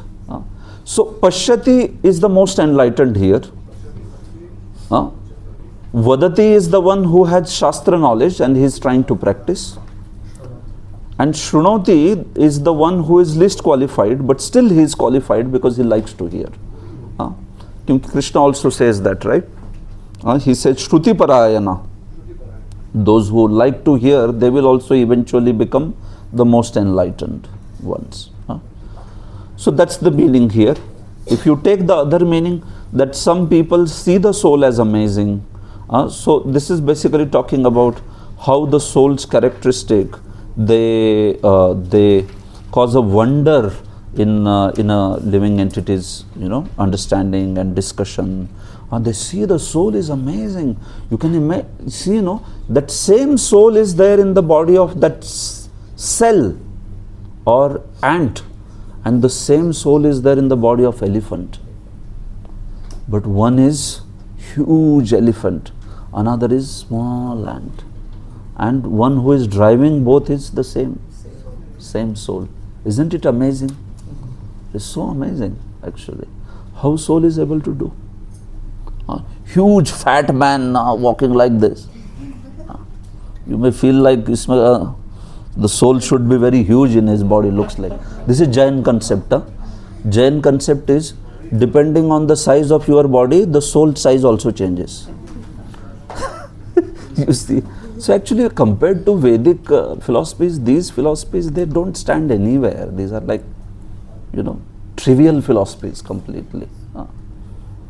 All Jainism, Buddhism, Charvak, even Christianity and all of them. Christianity, in fact, you cannot believe. Initially when they began, they didn't have any philosophy only. Because Jesus' followers told only stories. It's basically a story book. Bible is a story book. So they needed a philosophy. So they took the philosophy from Greeks. So initially when they took philosophy, Aristotle and all these people had said that women don't have soul, only men have soul. तो ये उनकी philosophy थी पहले. Men have soul but women don't have soul. They said animals don't have and women don't have. So then women did a great protest. They बोले नहीं, women have, animals don't have. Women also have, men and women don't have. They both have souls. फिर animals वाले, फिर animal activists, they also fought. तो finally फिर उन्होंने कहा नहीं, सब में है soul, ठीक है ले लो. किस किस को चाहिए? Who all want it?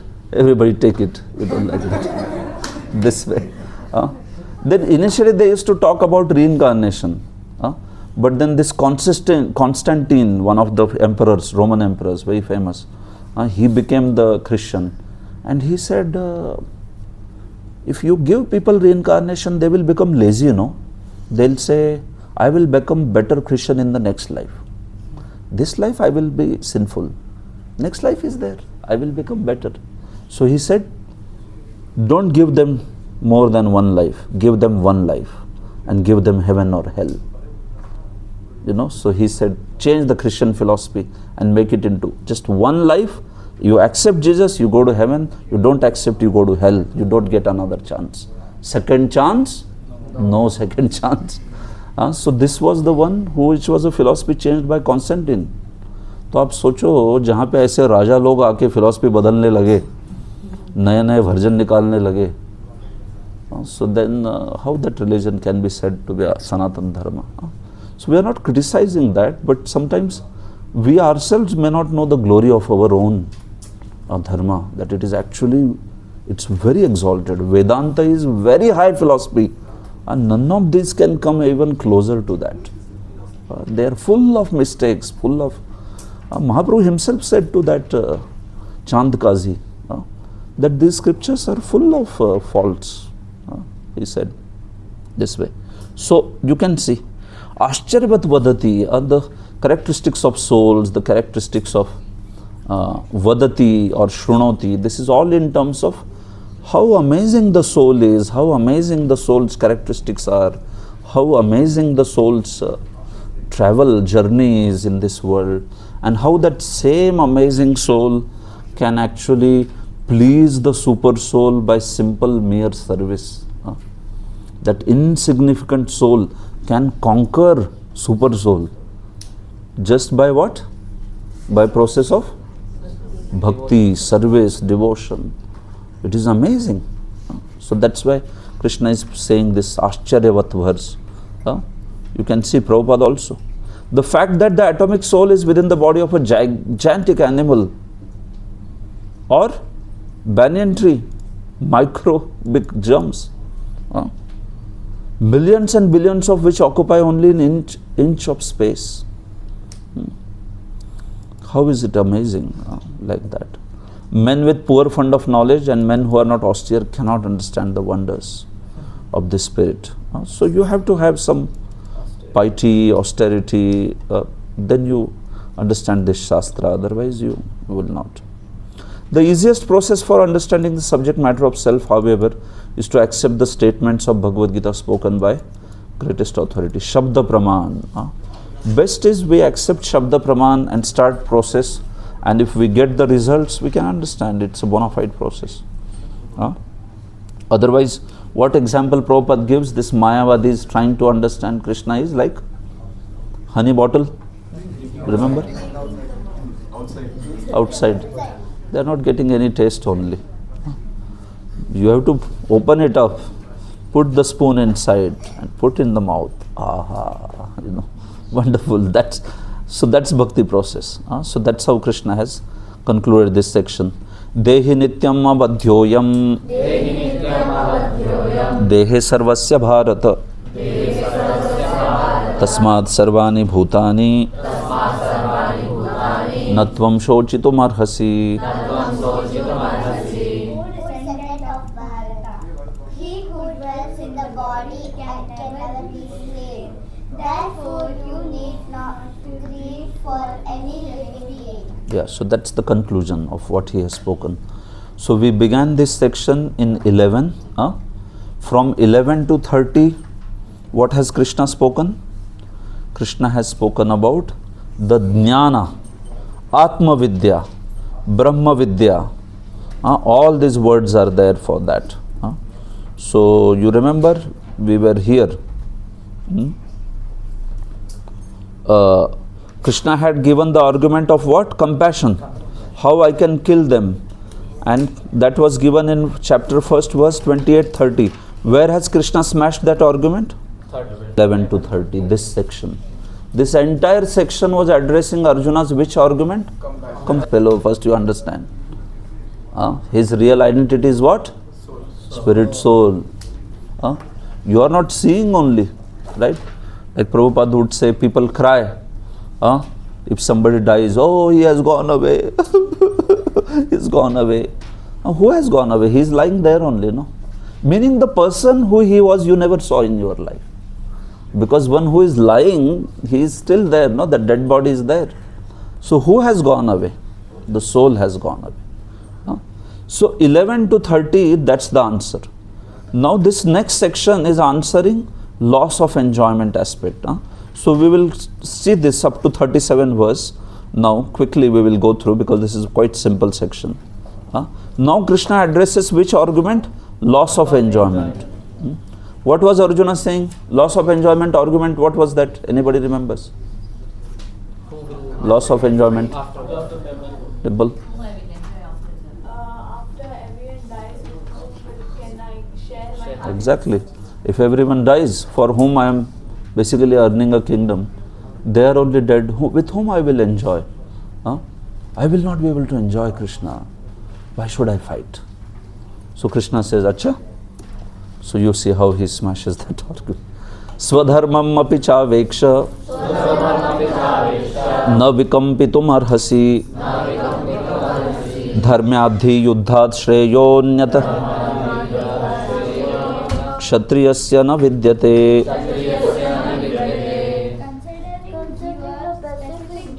One of you has to read. Wait, Haribol. One of you should read. Considering a specific duty as Yeah, so she is reading, you stop. If you are reading, she will stop. there is no better engagement for you than fighting on religious principles, and so there is no need for hesitation. So next one, Madhav will read. Next verse. Yeah. Swadharmam papicha veksha. We talked about that already. We recited. I am explaining. Swadharmam apicha veksha. Now Krishna says that, see, if you consider from the side of even Swadharma, forget about this knowledge of Jnana, which is the Atma Vidya. Now let's talk about just Swadharma. Swadharma. So you know there is this system called as Varnashrama in the Vedic life. You know what is Varnashrama? What are 4 Varnas? Who wants to tell? 4 Varnas. Brahmacharya. That is ashram or varna? Brahmana, Kshatriya, Vaishya. All right. What are 4 ashramas that side?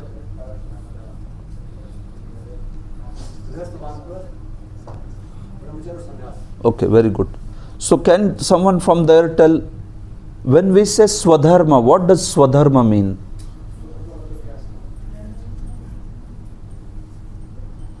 क्या होता है स्वधर्म?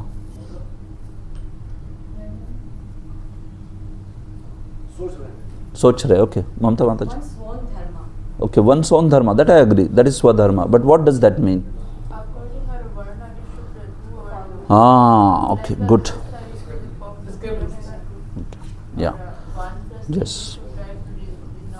Very nice. Swadharma, understand this term now. Because Krishna is going to now take this perspective. And he says, now let's see the things from Swadharma side. So Swadharma means depending on your varna and ashrama, what is your duty? That's called Swadharma. Varna और आश्रम के हिसाब से क्या है आपका? That's the thing. Like Vikram Prabhu. Vikram Prabhu, are you brahmachari, grahasth, vanaprastha or sannyas?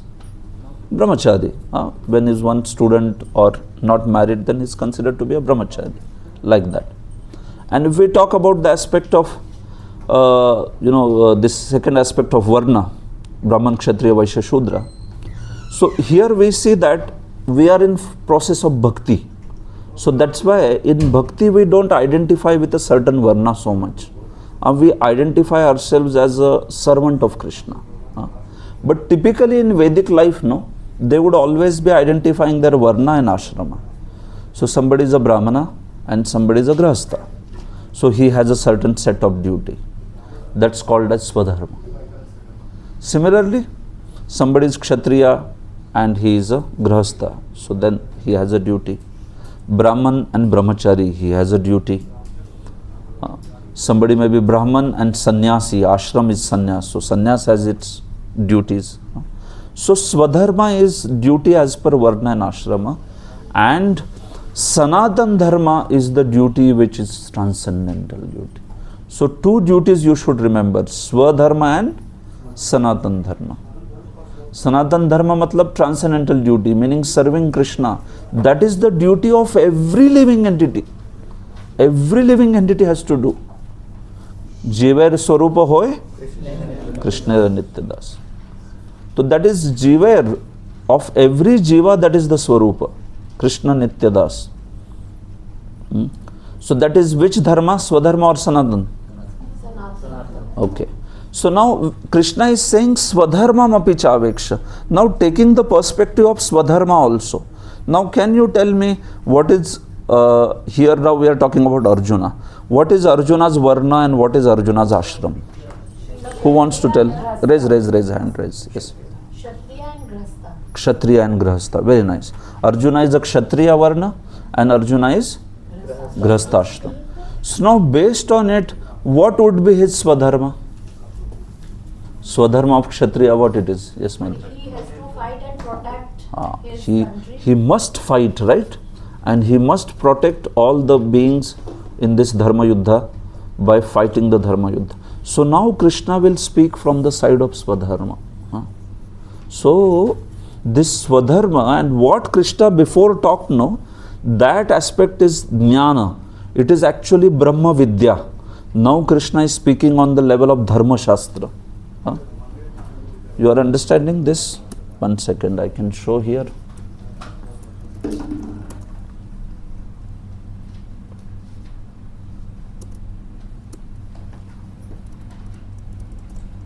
Oh. यहाँ पर प्रश्न है कि पूछ रहे हैं कि किताब पर लिखा है कि स्वधर्म दो प्रकार के होते हैं. बिल्कुल.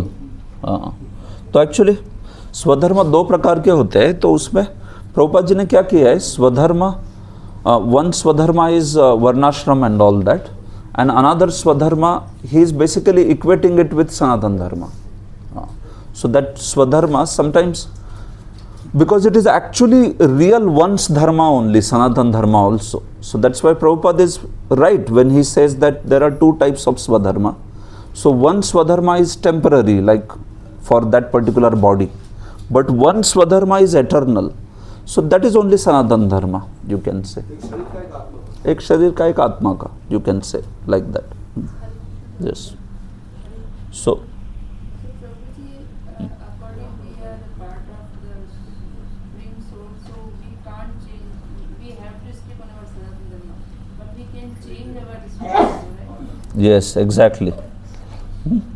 So Dharma Shastra, then there is Atma Vidya, also known as Jnana. And then there is further now more things will come like Bhakti Yoga. So actually at the level of Dharma Shastra you talk about this Swadharma. Swadharma based on Varnashrama, not the Sanatan Dharma. That's what. And then on the level of Atma Vidya Jnan, Krishna was speaking about Atma and the difference between Atma and body. Deha. Atma is the soul. Okay. And finally he will also speak about Bhakti Yoga.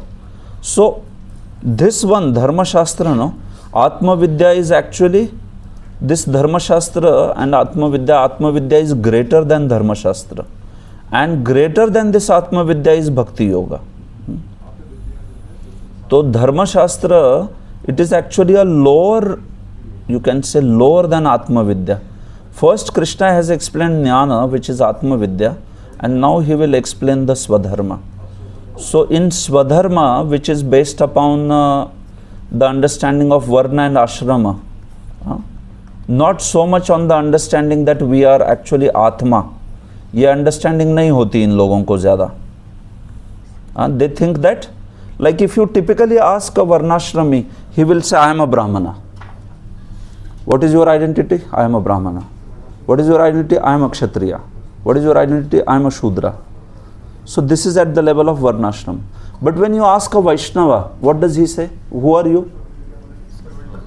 Servant of Krishna. You see. So that identity is actually the real identity.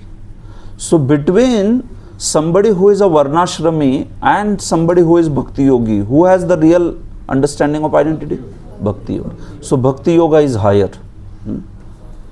Bhakti Yoga is higher than this Varnashrama Swadharma. And Atma Vidya people, meaning this Jnana people or Jnani people, they come in between here. How will they answer when they are asked this question? What is your identity? I am Brahman. I am Brahman, or I am Spirit Soul. So you see now you are identity you are understanding now of everyone. If you ask a Varnashrami, who are you? He will say, I am a Shudra or I am Kshatriya or like that. If you ask a Jnani, who are you? He will say, I am Spirit Soul. And if you ask a Bhakta, who are you? What will he say? Servant of Krishna. So Bhakta is also super soul, Spirit Soul. But he will not say, I am Spirit Soul. He will say something more than that. He will say, I am Spirit Soul, but I am servant of Krishna. If you say only I am Spirit Soul, then you are not following path of Bhakti. You are following path of Jnana, Atma Vidya. Who are you? I am Spirit Soul. But Spirit Soul, more than that you are. You are actually a servant of Krishna. That's the real identity. So in a way, a devotee is beyond the four varnas. Yeah, absolutely. It is probably it's the fifth condition or the first condition. The That's why. topmost condition. Yeah, that's why Vaishnavism is called as Paramhamsa Ashram. This is the reason, no? Because it is beyond Varnashrama. We are neither. What do we say in our Manas Puja daily? Naham Vipro na cha Narapatir, na pi Vaisho na Shudro, naham Varni na cha Grahapatir, no Vanasto Yatirva, Kintu Prodhyana Nikhila Paramananda Purnamritabdhe, Gopi Bhartur, Padakamala Yor, Dasa Dasa Anudasa. That's our identification. Paramahamsa Ashram, it is called. He is speaking on which level? Varnashrama. So as per Varnashrama, what is the duty of Arjuna? Fight. Yeah. So that's why he is saying, you see, if we consider Swadharma, then na vikampitum arhasi, you actually don't deserve to hesitate. You should fight, because what is greater benefit for a Kshatriya than the fighting? Dharmyat yuddhat, dharma yuddha se bada shreya. Is there any greater benefit for a Kshatriya than the dharma yuddha? Because he should fight. That's his Swadharma. That's his duty at the level of body, Varnashrama, you can say. So Kshatriyas are supposed to do this. Kshatriya in fact would go into the forest and challenge a tiger face to face and fight with the tiger with his sword. Like that. Today's Kshatriya runs away from dog also. Right? No, indeed. One time I saw a watchman and he was with that club, the lathi, and I saw some dog came running and this fellow is running away. Bola, kaisa watchman hai tu? I bola, the dog is so ferocious. So we had to drive the dog away. And Kshatriya is running away from the dog. Of course, that's fine. But the point is, yeah, Kshatriya will never run from the battle or difficult situation. That's a Kshatriya. This way. Kshatriyas are specially trained for challenging and killing. So that's why they used to do even the hunting, you know that, right? Why would they do hunting? In order to practice the skills of killing. Otherwise, in war, how can they be, used to that practice? So they would see these ferocious animals and they would kill them. And they wouldn't kill some poor animals like deers and all. No, they would kill ferocious animals so that they can practice that killing skill with some animals and all.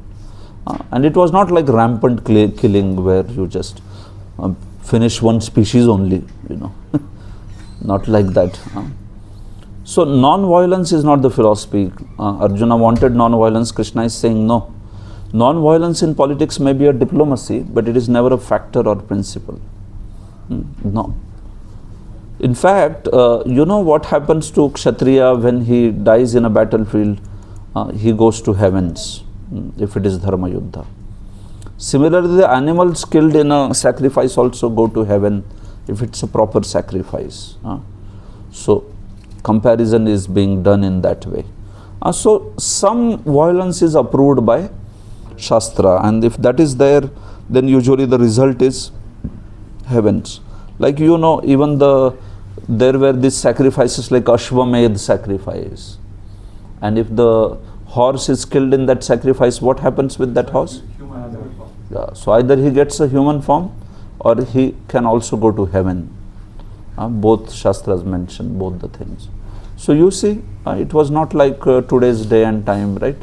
Where there is slaughterhouse industry being maintained and not like that. So Prabhupada says there are two kinds of swadharmas. One is at Varnashrama level and one is the Sanatan Dharma or the true Swadharma, you could say like that. Yadrichaya chopapannam Svargadvaram apavratam Sukhinah kshatriya partha Labhante yuddham idrisham. Oh Partha, happy are the kings, Kshatriyas. to whom such fighting opportunities come unsought, opening from them the doors of the heavenly planet. Yeah, so you are saying I will not be able to live without enjoyment. These relatives are not there, but actually Kshatriya should be happy. If you fight this war, you will be happy indeed. Because Kshatriyas seek for such opportunities. Because this war will open you the doors of heavens if you die. And if you win, then you will have the kingdom and everything. In fact, if you run away from battlefield, it will cause a great misery. You are saying if I fight, it will cause loss of enjoyment.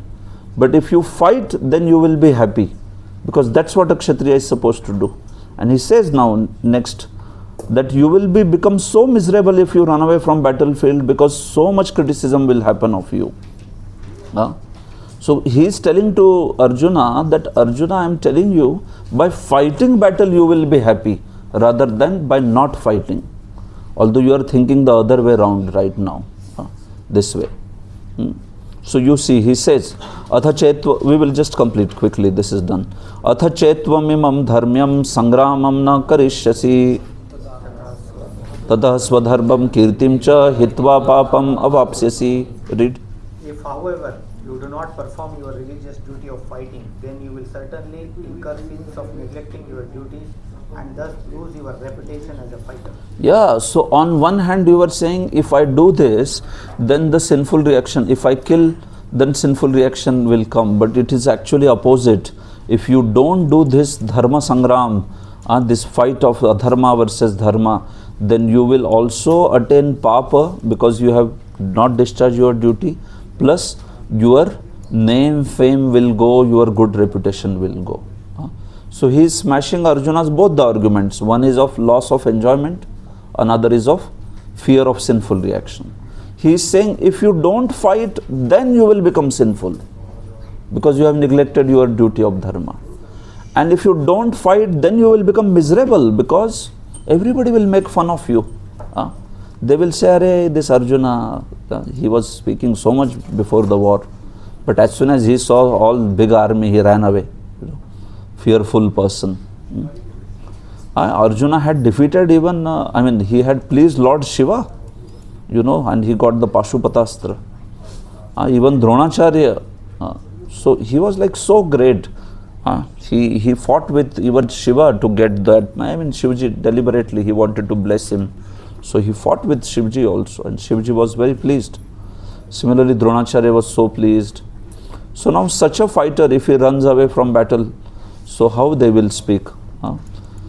Next verse. Akirtim chapi bhutani kathayishyanti te vyayam sambhavitasya cha kirtir maranadatirichyate.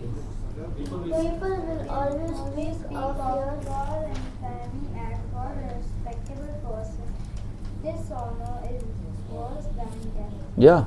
So people will speak your infamy. So that infamy will make you happy or infamy will make you miserable? You are thinking running away from battle will make me happy. But ulta hone wala hai idhar. Such infamy they will speak, especially Karna, Duryodhana, they are waiting for you. They want to, malign your image. And somebody who is honorable, like you, dishonor is worse than death. Kshatriya ke liye especially. Kshatriya, for him, dishonor is, he cannot tolerate. It's worse than death. So he is saying, don't do this. Bhayadranaduparatam mansyante tvam maharatha esham cha bhahumato bhutva yasyasi laghamam. The great generals who have highly esteemed your name and fame will think that you have left the battlefield out of fear, and thus they will consider you insignificant. Yeah, what do you think? Karna and Duryodhana, they are going to say like this, Oh, Duryodhana, Arjuna felt compassion. He felt loss of 5 reasons. Duryodhana is going to speak about 5 reasons why Arjuna did not fight. What will he say? डर गया, डर के भाग गया ये देखो. अतिरथी, कैसा अतिरथी है, ran away from the battle. Karna and all, ताली देके हंसेंगे तुम पर. And you feel you will be happy by giving a battlefield. Impossible. You will become most miserable. They will say that you have run away from fear of life. Avacha vadamsh bhavun vadishyanti tavahita nindantastav samarthyam tato dukkhataram nukim. Your enemies will describe you in many unkind words and scorn your ability. What could be more painful for you? Yeah, what could be more painful for you? You are thinking by fighting I will be miserable. No, by not fighting you will be miserable. It will be so painful, no? And it will be a stigma, it will be a bad spot on your character that Arjuna ran away from the battlefield. So that's why give up this petty weakness. Krishna says, arise, awake. Hato va prapsyasi swargam jitva va bhokshase mahim tasmad uttishta kaunte uttishta utho. Kya baithe ho idhar? Chalo utho. Yuddhaya krita nishchayah. Yes. O son of Kunti, either you will be killed on the battlefield and attain the heavenly planets, or you will conquer and enjoy the earthly kingdom. Therefore, get up the determination and fight. Exactly. So if you die, then you will attain what? Swarga. And if you win, then you will attain what? This kingdom. So kahan pe loss hai? There is no loss. If you die, you will go to Swarga because this is Dharma Yuddha. If you lose, then you will go to Swarga by dying. But if you win, then you will have this unrivaled kingdom. In fact, if you run away, then it is deadly misery.